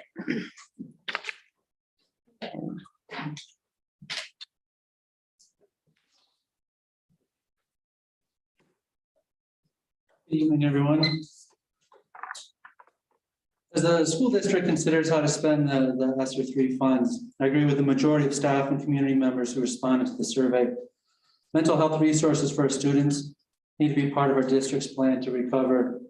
I'd like to draw your attention to some statistics for our students. 8.6% usually slept somewhere other than their own home during the previous 30 days. 15.1% were hungry in the last 30 days because of lack of food. 17.9 were bullied on school property. 13.9 were bullied electronically. 7.4 used drugs or alcohol before or during school once a week or more. 11.5% did not go to school on one or more of the last 30 days because they felt they'd be unsafe at or on their way to or from school. 7% were physically forced to have sexual intercourse when they did not want to. 20.2 purposefully hurt themselves without wanting to end their own life in the last 12 months. 14.2 made a plan about how they would attempt suicide in the last 12 months. 7.7 attempted suicide once or more in the last 12 months. In 2019, only 4 Colorado school districts had a lower performance framework ranking than the school district.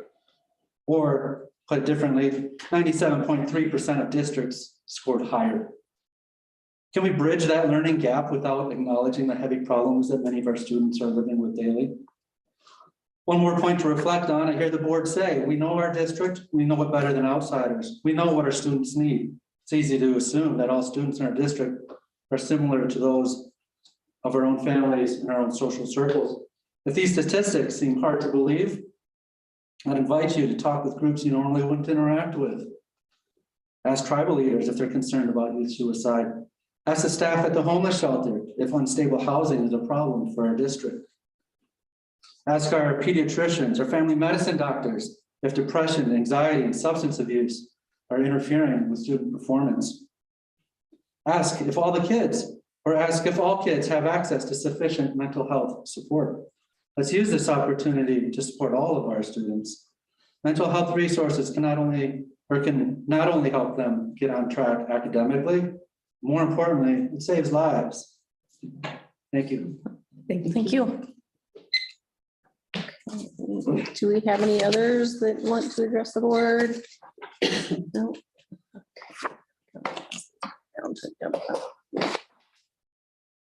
Okay, moving on to discussion items. And we have, oh, sorry. I'm sorry, oh, you want to recess? It's been 3 hours since we. Don't you have kids? Okay, we will take a short recess. It is 8:47, we'll convene again at 9 o'clock. Does that work? Okay.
Okay, discussion item 6 through 8 curriculum.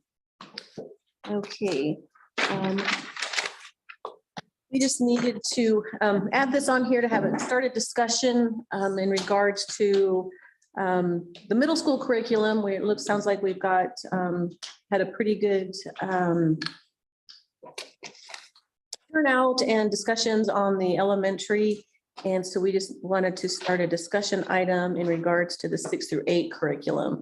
And I don't know if anybody has anything they want to start off saying anything about it, or if they want to see if Mr. Part has I anything think to. that Mr. Parr did an excellent job doing the K-5, and it took him almost a year. So I think that we need to make sure that we don't set our expectations too high, because he can't do, we cannot have a new curriculum this year. It's just impossible to do it correctly. Okay, do we want to keep this like a discussion item where we can be ahead of the ball game or ahead of the game? For, you know, when we do have the meetings and the committees and the Yeah, I mean, I just would, you know, make sure that everybody is aware of it, like Ms. Wright said, the time frame that this requires. You know, if it's something that we want to look at in the future, certainly, obviously, we can. Right now, if we were to make a change like at this very moment, we wouldn't be ready going into next year. It would be rushed.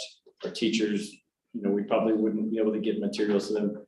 You know, we're trying to address some things so we are as transparent as we can be with this process, so that everybody has the opportunity to participate as they choose. Not just in looking at what we decide on, but also giving them voice in the process. So, you know, that for the elementary process, we started that roughly the end of January and ran it through the full month of February. And, you know, it's with multiple programs, looking at multiple programs, you could certainly probably go longer. I mean, if you wanted to really dig in and look at all those things, I mean, those packets that I gave you here, I mean, you couldn't go through that in a day, probably all the information that's in there. And when you want to do that with multiple programs, then, you know, that's just time consuming. And everybody has lives, everybody has things that they need to do. So just a consideration of the time, I think, is something that we want to be cognizant of going forward. Does that mean that we do or we don't need to? That's still debatable, I would say. I mean, where we left that conversation in October roughly was that our teachers at the middle school level were making adjustments, and material that was deemed questionable was being removed and considered. It's an ongoing process, and we could certainly discuss that further, but at this time, to initiate it at this time, it would be very difficult to make happen before the beginning of next year. So when would you recommend looking at a new curriculum? Well, it's hard to say. I mean, technically, we have a schedule that reviews curriculum on roughly a 5-year cycle. Now, we could argue that that's not soon enough. That could be the case, or it's adequate, depending on what it is we're looking at. And the ELA, because of its adoption last year, is technically not due for another few years. If we found the current 6 through 8 material something that we wanted to change, you know, I would recommend that we start that process in the early fall, so that we can have a good opportunity to find programs that we like and review them. The difference being for 6 through 8 is that we don't have some of the same guidelines that we had for our K-5 material. There is statute about what we can do for K-5 as it relates to the READ Act. As we grow higher, the state does not do that. They rely more on local control. And they don't mandate or have legislation that tells us what exactly it is we can or cannot use. The only stipulation is that it meets state standards. And by meeting state standards, like where would you put them on the list as meeting state standards right now? Like, where is it the bottom? Is this curriculum at the bottom of the list? At the What top we're or currently using? Yeah, yeah. It's not even on the list, I don't think. Well, so the programming that is currently being used is, it was identified for the K3 level as supplemental, not as core programming. Now, you would be hard pressed, in my opinion, to go to any manufacturer of programming and find materials that don't match state standards. I mean, that's just not acceptable any longer. It's the delivery of that material that may or may not be in question. It's the content, the resources that go along with that. But by and large, and while we don't always discuss this, Common Core curriculum was something that obviously kind of swept through the country a few years back. Rightly or wrongly, that was the direction that a lot of education went. Swept in and out, yep. And I think if everyone were to investigate what Colorado academic standards are, they pretty much mirror what those Common Core standards are. They were just adjusted to the state of Colorado. Yep. That said, the revisions on these programs, they're all aligned to those standards. So, unless we found something, that was offered by a very kind of independent program or independent company, you're not going to find something that doesn't align to standards, because that would just not be within practice any longer. It's not a place anymore within curriculum or within education that generally we're making things up unless we don't have programs. And that was, one of the big cruxes that our middle school teachers were dealing with, is they didn't have programming to utilize previously. And because of that, they were, to a degree, not recklessly, but they were having to kind of make it up on their own. And that's a hard spot to put a teacher. I can tell you, and we'll date ourselves a little bit and go back to when Mr. Tom Burris here hired me at the middle school. We can talk about whether that was a good decision or not, I don't know, but 20 plus years ago, I walked into a classroom that was a reading class at the time.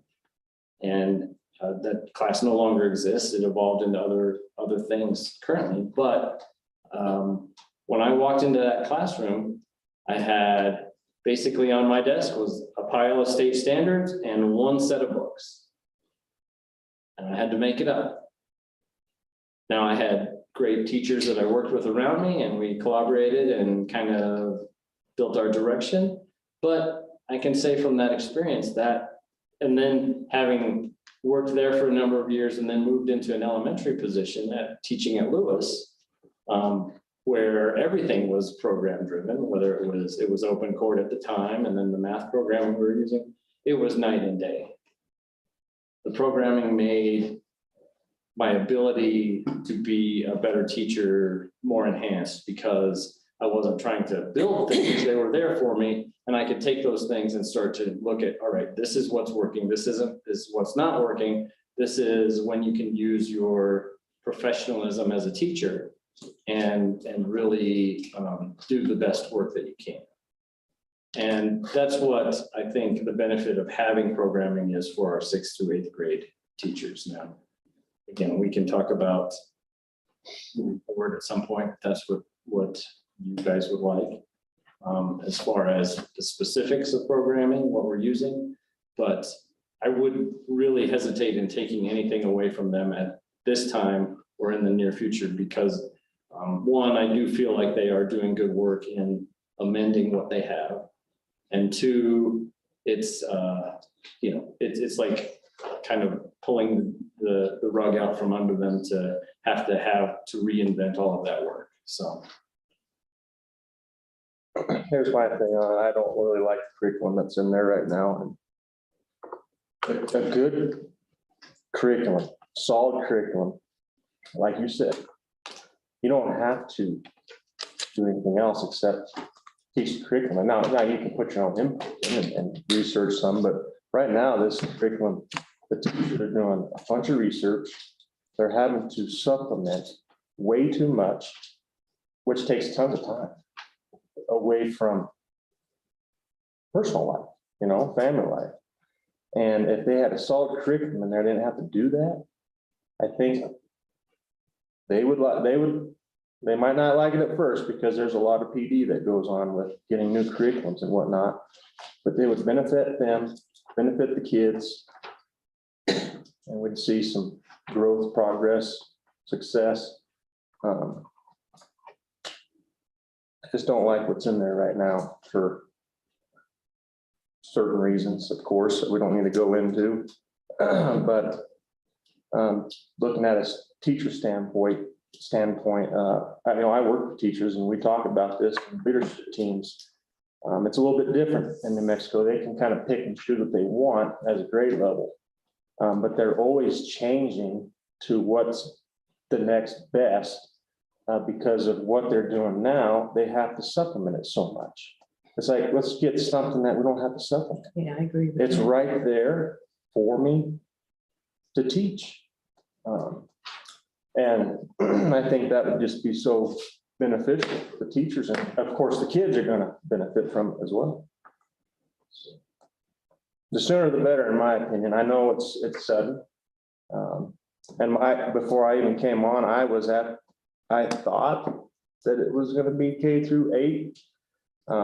Before I even got on, It watching was some of discussed the. that way, but it's So, but- somewhere the 6 through 8, yeah. But again, just like everybody said, I really appreciate what you've done for K-5. I appreciate that. A lot of hard work.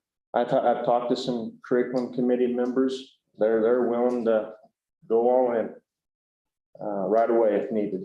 So, but I think it needs to be discussed.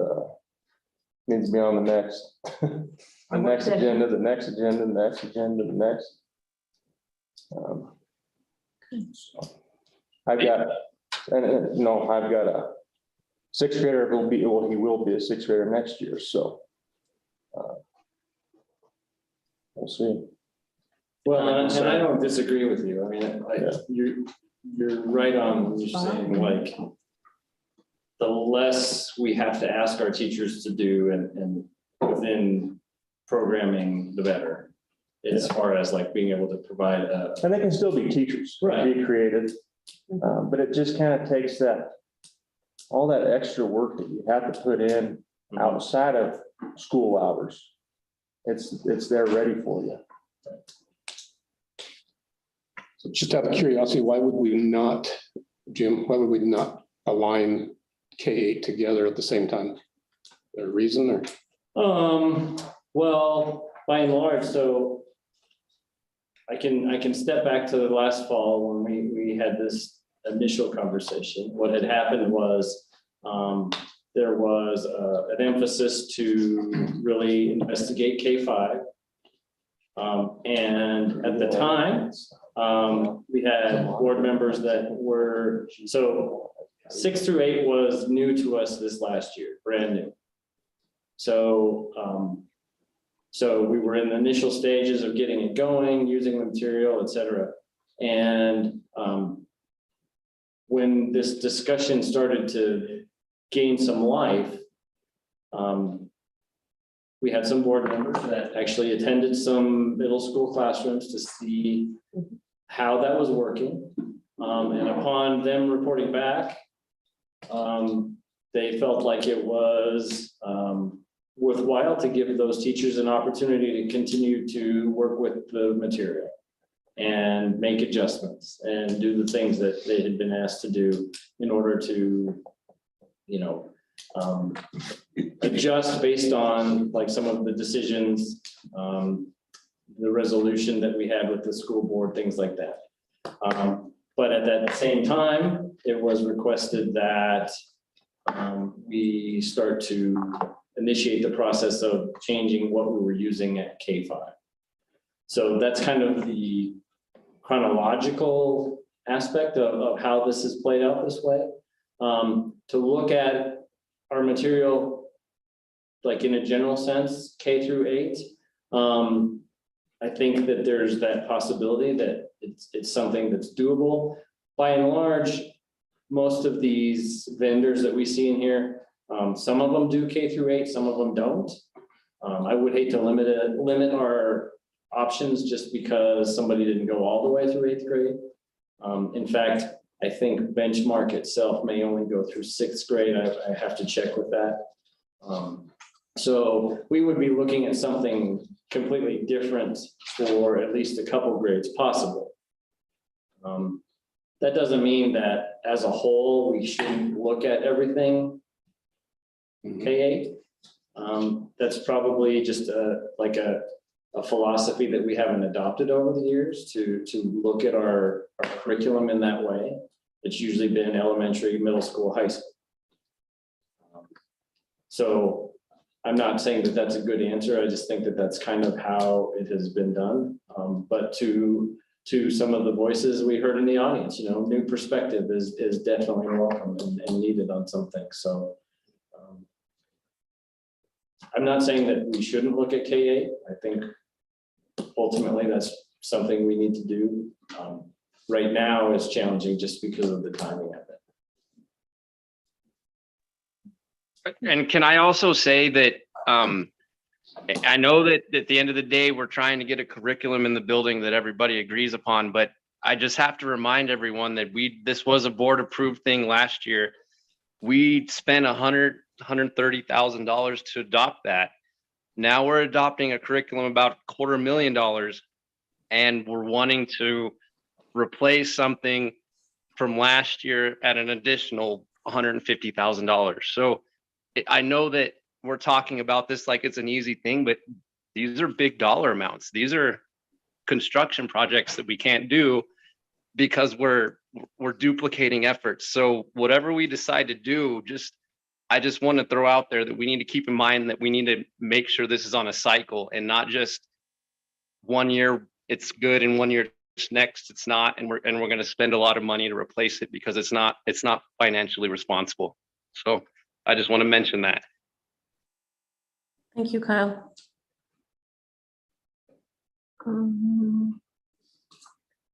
Does anybody else have anything to add to the discussion? I mean, I think it's worthwhile to keep it alive, though. So that we're constantly talking about it. And it's worth it. Our goal is ultimately to get the best stuff in front of our kids. So. We want to be as transparent as we can. So that's why you have the committees and you have teachers, you have parents look at that. And at this point in time, we're eating up days. And if we ordered, coming from a bigger district, we ordered stuff and it'd come in all summer long and sometimes it wouldn't be ready. Even though we ordered it timely, we wouldn't be ready to go with it when the first day happened. So I think logistically, we're probably pretty far down the road to be hitting next year. Oh, I agree. And I think that the most important thing right now is that those middle school teachers are feeling like they have something because they didn't have anything. And at least they've got something to look at and something to go by and a curriculum that they can collaborate with as a group, as their pods. And they can adjust again for next year as It'll be easier next year. If we look at it again next year. I think just there's just so much that they can't use. I mean, I've seen the list. I've seen some of the things in the books. I'm like, whoa, I don't want my kid, if I'm teaching that to my kid, hey, that's my prerogative. No, I don't want my kid putting that stuff in the school. Yeah. Yeah. Some of that stuff is on the parents, not on the teachers, and that's what concerns me. And I'm not saying to use it, maybe they bypass it, I don't. Maybe Andrew can hit on that a little bit more, go with what is applicable and appropriate, Teachers have but. been sought to be incredibly transparent with this, and that's why they invited board members in and have said, if they feel like there's things that need to be redacted, we will. They are going through that themselves and saying, ooh, this, I was speaking with my department chair in the 8th grade, one of the other 8th grade teachers the other day, and they said that we're going through a fine-tooth comb to make sure that if this can be considered controversial. The challenge is perspective of that. I'll give an example of, we've got a circumstance where they're reading Untitled on the Western Front, which is a novel about war and is graphic in some of those capacities, and they were concerned about that. And then somebody came back and said, well, no, we're more concerned about Midsummer Night's Dream, which is Shakespeare. And so perspective on things is very challenging. And so they're trying to come from that. And so, but what I will say is they're doing everything they can to be open and transparent with this. I would agree 100% that what they want is to have consistency. They've been pleased with having the program because it does provide that. And their concern at this point is just being able to be prepared at the beginning of the year next year to have something in place. Beyond that, I think that at this point, everybody's. Well, their research and supplement this year, geez, they've been busy, guaranteed. I know. But yeah. I think it needs to be put on our work session. Okay.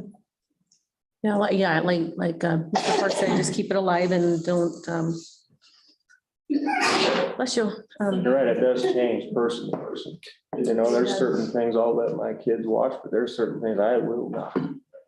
And it's different for everybody. It's also worth noting that there's far more materials available to teach than what we have literal time to teach. So it's not like, oh, we've cut out that huge list of things and now we're having a shortage of things to teach. There's still plenty. It's a very rich, it's also created for a district that has way more days and way more hours than we have. So that is also something to know, like there's no way they're getting through every single lesson, every single thing. It's intended to be resources for a rich number of options to teach various standards. So, that's K all the way up. And this is a supplement program that we're talking about.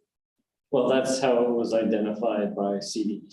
Okay. They do, the company itself sells it as core programming, but that's how CDE has identified it, at least for the K-3. One thing that, if I may, I would just, I think that would go a long way to the teachers is that within this discussion, if there would be conversation to reach out to them to see that what they've seen academically with it. And I know that some of them are discussing some of the growth that they've seen in some of the test scores. And so decisions will be made, and that's, as long as it is aligned to state standards, obviously that's what's important, and we want to do that. But I think that would go a long way with the teachers as they've been kind of through this to say, hey, let's at least discuss with them and see what impact this curriculum has. And I do believe the board has an extended invitation to go visit the department and observe and sit in. And so I think you all received that email. Oh, yeah. So we've been invited several times to be in there. Yeah, anytime. So, okay, well, I think for now we will just, we'll keep discussing it, but it'll be maybe more of a, hopefully, maybe a next year type, just down the road. It sounds like it's probably not going to be something that we want to move on right away too quickly. Just from what I'm hearing. So, as far as the curriculum itself, if they are able to remove, most of it or all of it, honestly, if they were able to really remove the core parts of the curriculum. Yeah. Yeah, that we can maybe try to make the best of it. And move forward with looking at it a little bit deeper and down the road. I don't know what everybody else thinks, but I mean, I would be in favor of getting a new curriculum. But if we take everything into, account for everything that's it's going to entail and affect, and we might have to weigh our pros and cons at the moment. And like I said, just maybe work with what we have for now. And then, Feedback that I'm sorry. yeah, go ahead. The feedback that I've been getting, because I've subbed a little bit in the middle school, and most of the teachers are very appreciative that they have it. Some of the feedback I have gotten was that it's very advanced. It's a very high standard, and they really gotta work at getting a lot of the students through there, because it's a tough, rigorous curriculum. It really is. So That's what supplemental curriculums do. Yeah. That's the whole purpose of it. yeah. So, But they're thankful for it. So yeah, because before they had nothing. So that's just the feedback that I had before.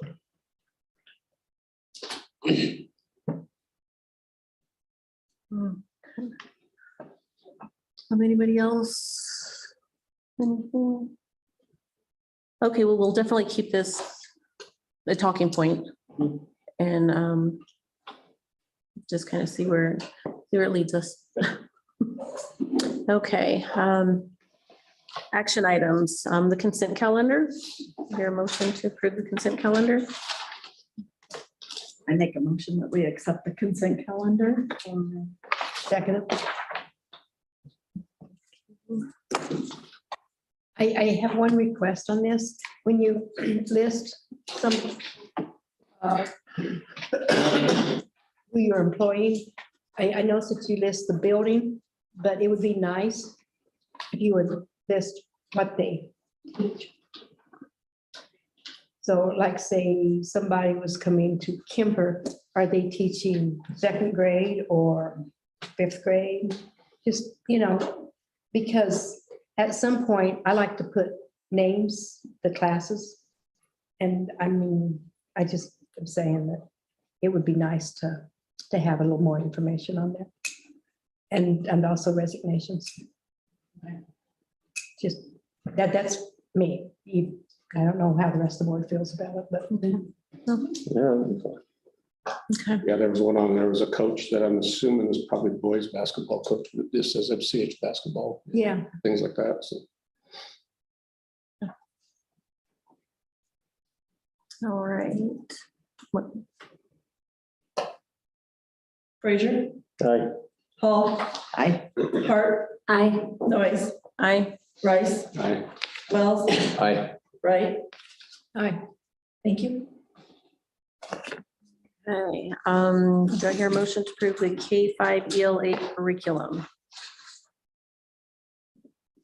I make the motion to approve the K-5 ELA curriculum. Second.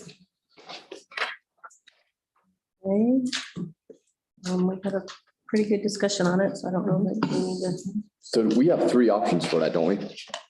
Is that right? Yeah.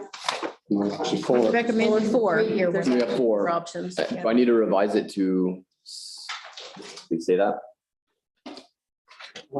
I think you should. Okay.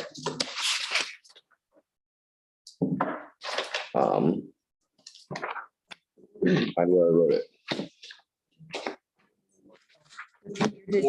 Or Jim, maybe, or can we don't have the exact amount though, do we?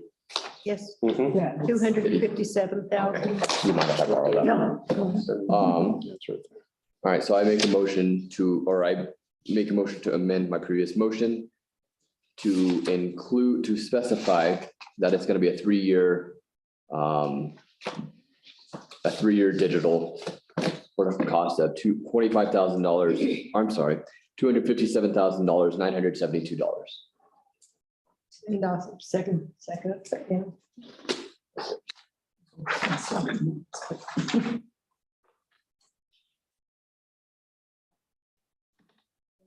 I still didn't hear the name you called out of the curriculum. I'm sorry, benchmark reading program for the 3-year digital class. Ready? Frazier, All right. Paul, Aye. I'm going to vote no because I've been spending a lot of time on this. I'm sure not as much time as you have, Jim, but it's been driving me crazy and I've been praying a lot about it. But because of the history and the Constitution teachings, and because of starting the kids early with writing, I chose the open for McGraw. So my answer is no. Noise, Aye. Rice, Aye. Wells, Aye. Wright. Aye. Thank you. Okay. That was just on. That was on the amendment. Oh, yeah, now we got to Main close motion. the amendment. Yep, okay, yep.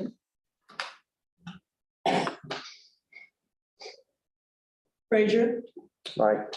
Paul, Aye. Hart, What am I voting for now? You're voting for it again. You need. Now you're voting on the main. No. You voted on the amendment, now you No. vote on the motion. Noise, No. Aye. Rice, Aye. Wells, Aye. Wright. Aye. Okay, action item C, the 2022-23 school calendar. Do I hear a motion?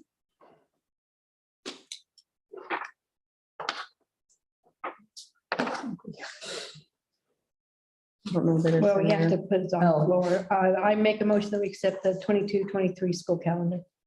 I second. And then this is right back to the question I asked you during the work session is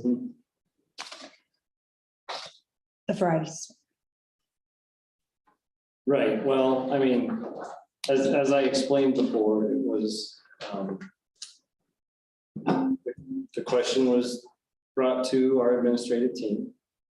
And we are, frankly, we're a priority improvement school district. And within the confines of that, we still need to focus on our students. And in doing that, it was felt that in a consistent manner, by having data meetings, PLC time, twice a month, every other Friday, would serve us best in that regard. Because it's an opportunity to really look at real-time data and not lose data over a 3-week period or a longer period, and really be able to drive what we need for students. We're at a place where we have made some changes to try and attract qualified teachers to our district. There's no denying that.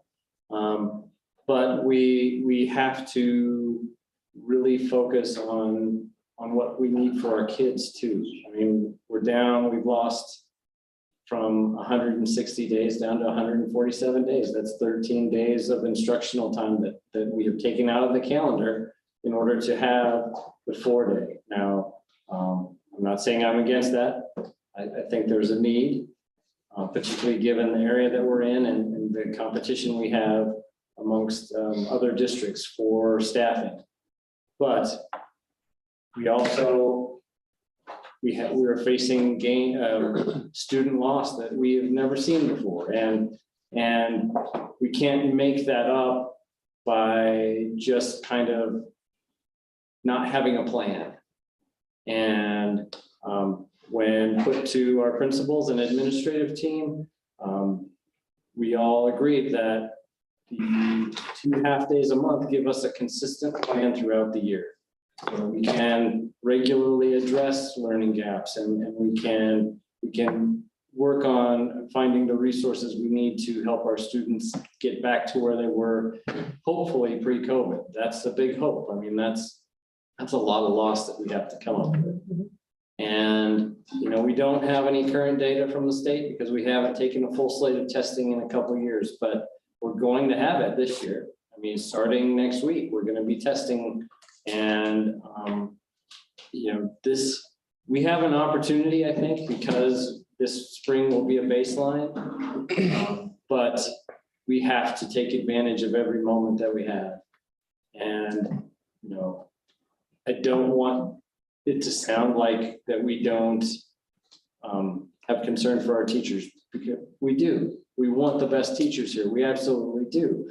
But if our kids aren't making any improvement, then we're just wasting our time. And we have to consistently look at data on a regular basis to do that. This is one thing, I'll be honest, I feel passionate about this. If we don't do this on a regular basis, then we are all wasting everybody's time.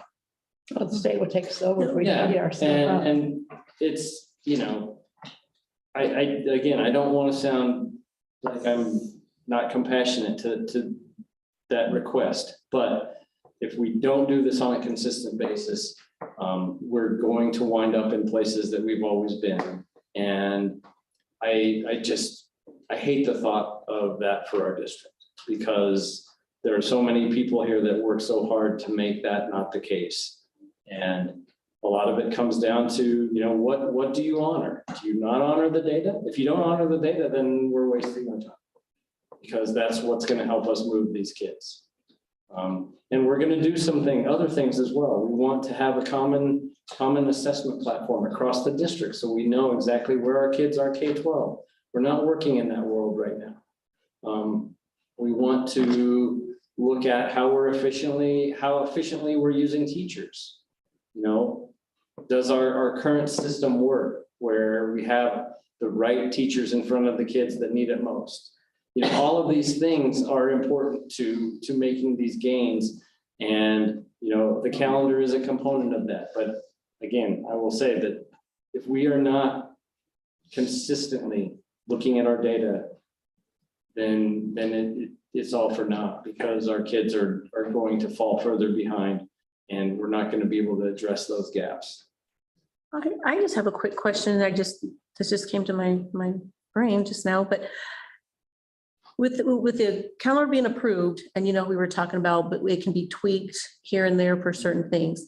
So with that being said, you do the 2 half Fridays this year, and you kind of assess how all of that was happening, working, what you were getting out of it, what maybe you weren't getting out of it, or whatever the case is. Maybe you might just, it could be we need more, or we can get by with less, or we do it once a week, on the Thursday. So you're getting 4 times a month instead of just the 2, or, well, the 2 half days will be about the same as the 4 Thursdays. But just curious, like on that kind of thought process, so it's a 3-year calendar.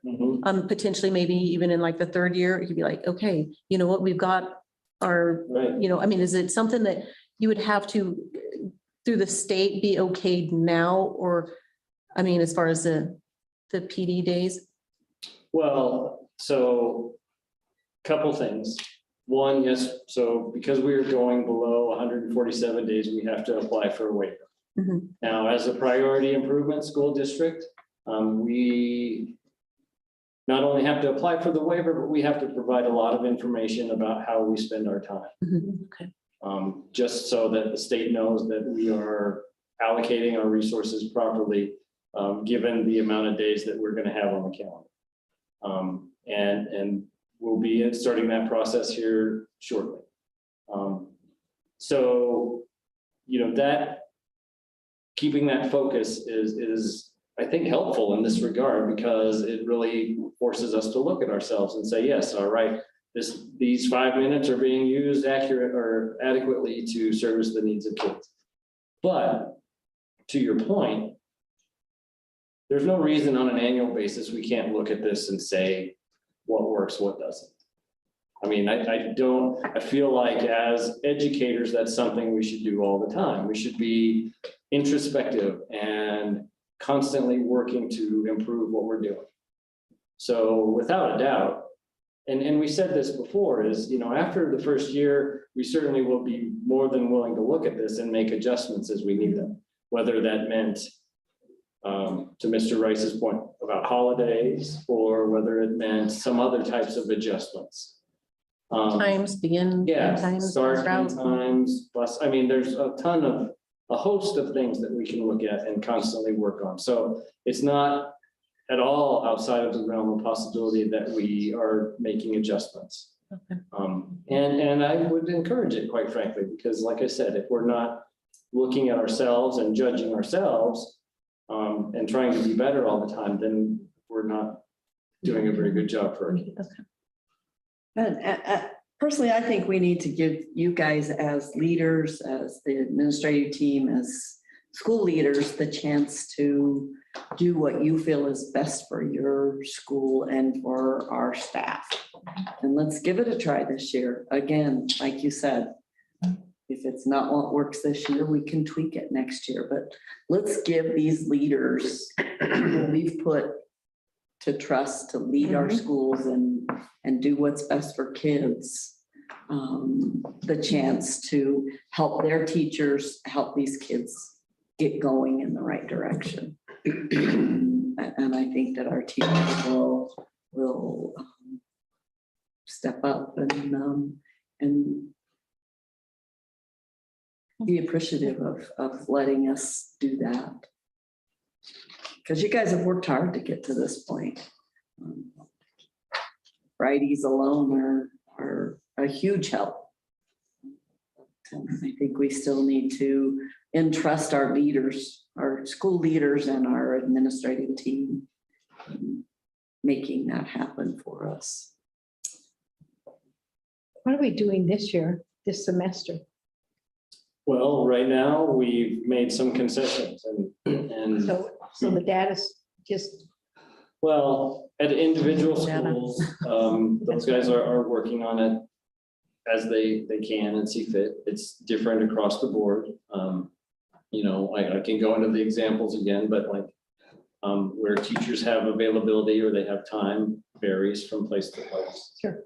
But part of the transition from 5-day to 4-day was the concession that we wouldn't ask that anybody do anything on Fridays. Just to give them that time, that relief, that break that we felt was so critical after the first half of the year. it's a tough year, yeah. So it's happening, like I said, in individual ways at individual schools. Our goal is moving forward, and this was always part of the conversation, was that what's happening this spring is not going to be what it looks like going forward. Right. This is a special kind of circumstance. And ultimately, the idea to provide consistency across the board is what we would like to see, so that, again, we're doing this right. Thank you. So I'll say, I personally really like when there's different opinions and different perspectives that are presented to us, especially when they're from experts. We have really high level teachers that see it one way, and then we have our administrators that see it another. And so I really enjoy being able to see, these high, good questions brought up and how they are addressed. I think for me that helps because we hear what a lot of your teachers are saying. We understand where you guys are coming from.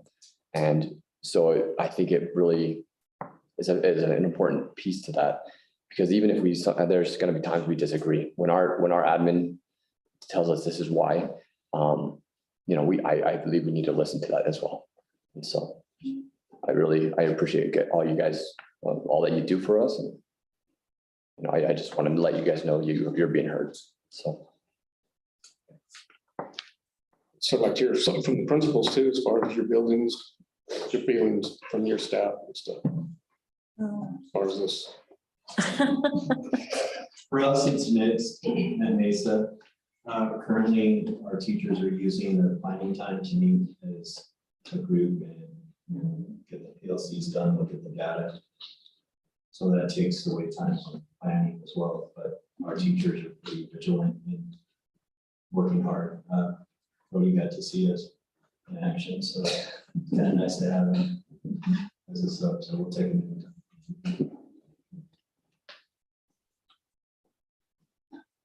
I would say that what was represented this evening is fairly accurate, that most of the teachers said, heck, if we don't have to work on Fridays, yeah, no, I'd rather not work on Fridays. But it has been very hard to have all the RTI meetings, have all the data meetings, have all the special behavior support meetings, emergency conferences for threat assessments and suicide risk assessments. And it's very hard to do all of those things without any time to collectively meet as a staff. And we don't have, I mean, like, you know, there was recommendation for like before and after school on Tuesdays. But our mental health is like really not there when you worked a full day and now try to cram in 2 hours of PD on top of that, or 2 hours of data meetings on top of that. So having a day to truly spend, to dedicate towards that. And like one of the reasons that administrators discussed not just piling it all onto one day a month was because like the first half will be really productive and the second half will be a waste of time because everybody will be tapped out. If we're trying to put a month's worth of data meetings and PD and catch-up meetings, and I need to align, you know, vertical alignment, all of that stuff into a single day a month, that's a nightmare. It's maybe not a nightmare, but it's too much for your brain to, you know, all absorb in 6 to 7 hours. So what it would end up being is, you know, those once a month would be like morning PD and brain absorbing enriching stuff, and then the afternoon work time, which I think we all agreed that allowing our staff to choose their professional time wherever they want to come in on the weekends, if that's what they do or not, that's on them. If they want to use their plan times, if they want, you know, all of that. But we would, rather than requiring them to be at the schools for work times in the afternoon, we will let them be professionals and choose whenever, but spreading it out for those PD times and that kind of day-to-day, that really deep, thoughtful work. It's important to do it regularly, routinely. So yeah, and it's just really hard to do it. Trying to cram anything else. They call them. Okay. People tap out, all of us included. Right about now, huh? Yeah. Okay. Anybody else have anything to add? I would agree with what has been stated, that just the fact that we brought this up and actually discussed it with our leadership team. And before, as we were looking at this potential of the Friday and began to discuss this, and it was kind of their conversation too, that they understand the need that we have to be able to review data and just the necessity for being able to support students. And we ultimately landed on the same idea. And I think within that conversation, there was a lot taken into consideration with being competitive with our neighboring districts and the fact that one of them is doing a single day, the other is actually doing 2 full days a month, if I'm not mistaken. And so this was kind of a nice in the middle, where you're kind of hitting a little bit of both, but you're getting that regularity and you're getting, sorry, you're getting, how are the middle schoolers? Getting that consistency and having regular assessment data. And I already am seeing that impact now with us now. We have our teams are able to meet during their planning, and then we meet for 15 minutes in the morning on Tuesday to have a quick staff meeting just to see. But I've got, you know, 70 staff in my building, and if we don't have that consistency, it's very easy to go for extended periods without connecting with those people and being on the same page. And so, you know, for staff meetings, for data, for all those things that are necessary to be able to effectively run a building, I will stand very firmly by. I think that it is the best thing for this function of the school. I understand that it doesn't give us those full day Fridays, but I think that that's the nice thing about half days is that you still have at least a little bit of an extended weekend, and you get that opportunity to get in, get stuff, be fresh and get it done and not have to drag through the afternoon, and then you can go on with your day. So that was kind of the conversation that we had as administrators, and I've had with my leadership team this groups. And I would say the same thing. I mean, from the staff perspective, yeah, no Fridays at all. You know, very simple. It'd be great to not do that. We're doing it now and it's a challenge because we don't have that data. We don't have common planning. We can't do that in the high school. So that doesn't work for us. What would be best for kids is every other Friday. So that we can, you know, that's even cutting back from what we were doing this fall, where almost every week we had early release day. So we were looking at data every single week now. granted, we made a major change this spring, but that'll be a change for next year. We're doing this on a 2-week schedule. So to me, that's what's best for kids. In our leadership, we've gone back and forth with pros and cons of every one. If we want to see what's best for the students, that's really what's best for the students, and that's kind of the direction that we need to go as well. I agree too, just because I know kids use like before school and after school a lot to meet with their teachers. And so if you took that out on Tuesdays and they only have Monday, Wednesday, and Thursday to meet with teachers before or after school. That's a good point. That's a great point.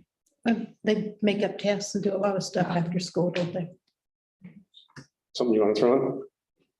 Go ahead. Well, I just want to say that when we're looking at the weekly one after school or before school, then we're looking at data every single week, not every other week. So we're looking at fresh data, not something that's gone, and then we're trying to step back, figure it out, and then we're already a week trying to get it caught up again. So that's where I think a lot of other teachers are looking at. It's not, no, we don't want a Friday. I don't want every Friday.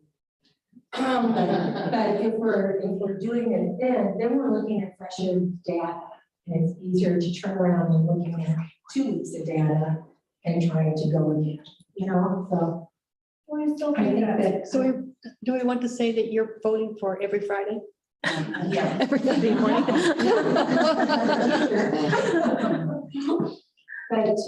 But we wouldn't be competitive, we'd just be doing what we were doing before. And when you say when we do half days, even when we did the 4-day before, we had 2 or 3 Fridays out of the year that we did have PD all day, or part of D. But we did have, it wasn't completely free, but we were able to keep up on it. And it's like, you know, if I thought we had to make a compromise, I'd still like to do an after school, so I'm working, seeing my data more often, and then throwing in a couple Fridays. But when you give a half a day, even when you're digging for data, oh, we've done all this, we've done all this. Now I have to spend my afternoon preparing it. And once you get the teacher in the building, that's what they're going to do. Now I've lost 2 Fridays with a half a day. I think That's coming. yeah, and I think the intention is that we're looking at data, and then there's time built into that morning where collaborative planning happens with our turnover rate in our district with new teachers. That collaborative time with veteran teachers is very important, and that planning time can be built into that morning. But also, like, best teaching is, yeah, we're looking at our data daily, no matter what, and planning our lesson plans and changing instruction the next day. If we have the data we're getting daily in our classrooms anyway, that's best practice. And then this will give us a chance where this collaborative time, vertical alignment, things that we haven't been able to do, where buildings can work together to support our teachers and enhance our veteran teachers. And I can certainly understand the thought behind all of it as far as, like, you know, retention, this, that, the other. But we also need to take in consideration the times we're in right now. I mean, the last 2 years of school, and then also being on improvement, priority improvement. There's other things that are kind of stacked up against us a little bit that makes us maybe need to lean towards that. And then if it can be something that can be, you know, evaluated each year and work off of that each year. I mean, because it could be eventually, you know, it could be that, oh my gosh, what happened? We are now down to, like, we are on the clock now. And it could go back to a 5-day school week. I mean, it may not be a waiver from the state anymore. I mean, so I think maybe at this point, again, with kind of like the curriculum, kind of do the best with what, kind of meet in the middle, like you were saying with the other districts. We're kind of the middle of the road here, but I absolutely understand where the teachers are coming from.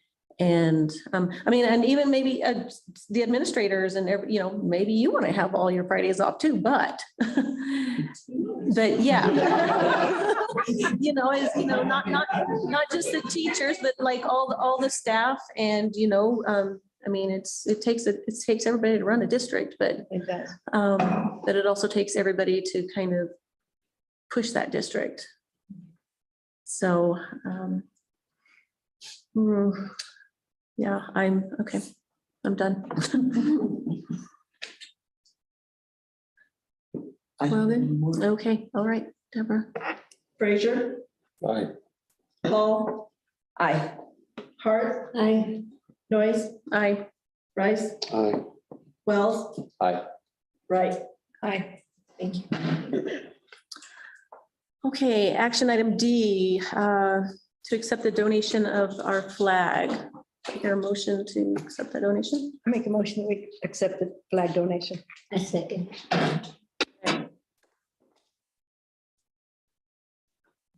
Deborah, I think we're good. Frazier, Aye. Paul, Aye. Hart, Aye. Noyes, Aye. Rice, Aye. Wells, Aye. Wright. Aye. Okay, the rural oh gosh, the rural co-action program. Do I hear a motion to approve that? I make a motion to approve the rural co-action program. I second. So Okay. it was presented with two of them, right? I don't think we can vote on the other right now. Well, yeah, we have a little bit of time I think, Okay. for that one. And it's just, you know, if we're okay to proceed with pursuing that. Okay. Applying for both of these two. I mean, I wish I could give you details of what they look like, but they've just come out. We're trying to develop this partnership. So we don't know exactly the details. But it's just to continue our career connected learning. Gotcha. Good, okay. All right. Was Hall the second on that? Yes. Thank you. Frazier, Aye. Paul, Aye. Hart, Aye. Noyes, Aye. Rice, Aye. Wells, Aye. Wright. Aye. Okay. Do I hear a motion to approve the Lakeview to property read it first. surplus We need to- resolution? That may need to be read. Yep.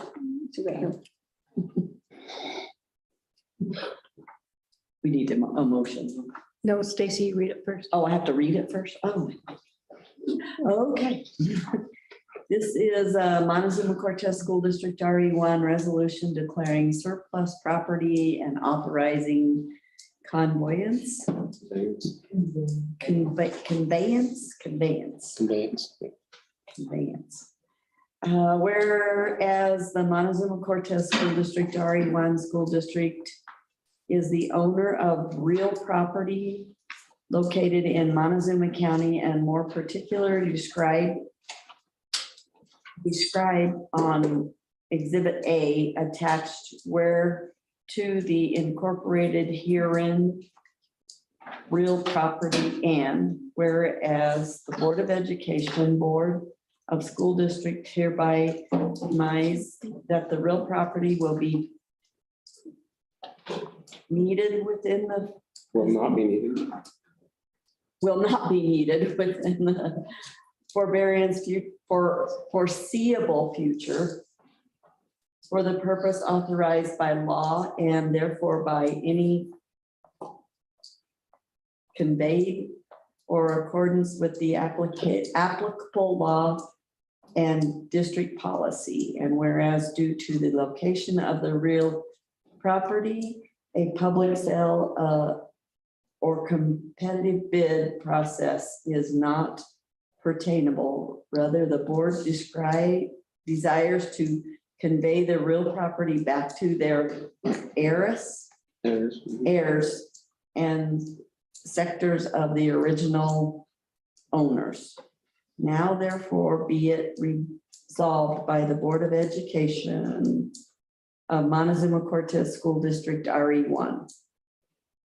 Section 1, the board hereby determines that the real property will not be needed within the foreseeable future for any purpose authorized by law, and therefore may be sold and conveyed in accordance with applicable law and district policy to the Shapers and to the Mickelsons respectively. The board hereby authorizes its president or vice president or the superintendent, the authorized signatures to execute the delivery that requires quitclaim deed and other documents for conveyance and other instructions. Is that, there's a draft, right? Or documents. Oh, yeah. Yeah. Other instruments or documents required in connection with. Okay. The conveyance of the real property subject to approval as to formed by the school district legal counsel and to take all other actions on behalf of the school district as may be deemed necessary to give the effect to the sale of the conveyance of the real property. Sorry. All actions herefore taken by the board, it's officers and agents that were not in consistence with the provisions of the resolution are hereby ratified, approved, and confirmed. If any section, paragraph, clause, or provisions of this resolution shall for any reason be held to be invalid or enforceable, the invalidity or enforceable of such section, paragraph, clause, or provision shall not affect any of the remaining provisions of this resolution. All acts, orders, resolutions, or parts thereof in conflict with this resolution or with any of the documents hereby approved are hereby repealed only to the extent of such conflict. This repeal shall not be constructed or as revised in any resolution or part. Therefore, heretofore repealed. This resolution shall take effect immediately upon its passage. So do I hear a motion? I make a motion to accept the resolution. Surplus resolution. Okay. You're the first and seconded. Does anybody have any questions or anything? Okay.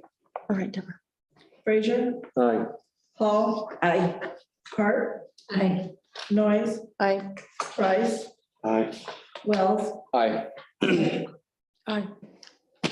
Okay, supplemental budgets, A, which is CCSG, Connecting Colorado Students Grant in the amount of $139,800. Yeah. Increase access to broadband services for students, educators, and other staff who have lacked stable, reliable internet access for online learning. Eligible applicants that receive this grant shall use the funds to meet the internet access needs of its students, educators, and other staff. This is going into, it doesn't give me an account number. State sources 3,000. Yeah, That is. the CCSD revenue. In the amount of $139,800. Okay, do I hear a motion? Wait a minute, she's got the second page. Oh, there's 2 pages of it? Yeah. Oh, and then, so then. I'll be resolved. Communication. And you can just go to the resolved. Oh, here's this is going to T-Mobile jet packs and services. I didn't realize it was 2 pages. Iron I'm all Be in. it resolved by the Board of Education of School District Number RE1 in Montezuma County that the amount of $139,800 as shown above be approved for Fund 224 for the program year beginning July 1, 2021 and June 30th, 2022. Okay. I make a motion that we accept. the supplement budget of CCSG, Connecting Colorado Student Grants for $139,800. A second. Okay. Frazier, Aye. Paul, Aye. Hart, Aye. Noise, Aye. Rice, Aye. Wells, Aye. Right. Aye. Thank you. Okay, supplemental budget ECF, Emergency Connectivity Fund for $254,836. This is supplemental budget ECF grant summary program that helps schools and libraries provide the tools and services their communities need to remotely learn during the COVID-19 emergency period. Awarded for school year 2021, 2022.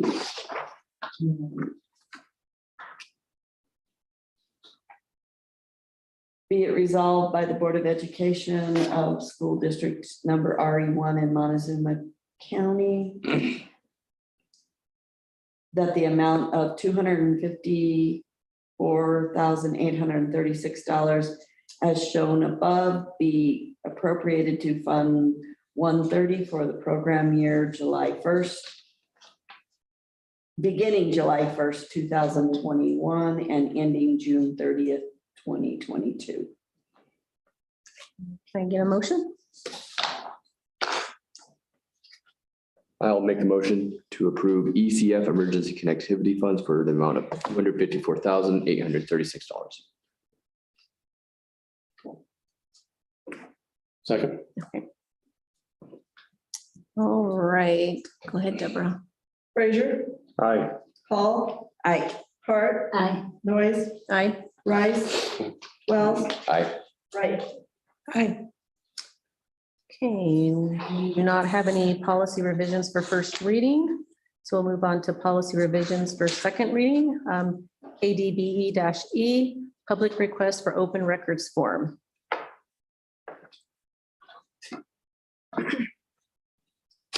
I make a motion to use ADB-E, public request for open records form for second reading. I second. Okay, do we have any changes, any comments? Okay. Frazier, Aye. Paul, Aye. Hart, Aye. Noise, Aye. Rice, Aye. Wells, Aye. Right. Aye. What time do we have? No. No. Okay, all right, I will adjourn this meeting at 10:09.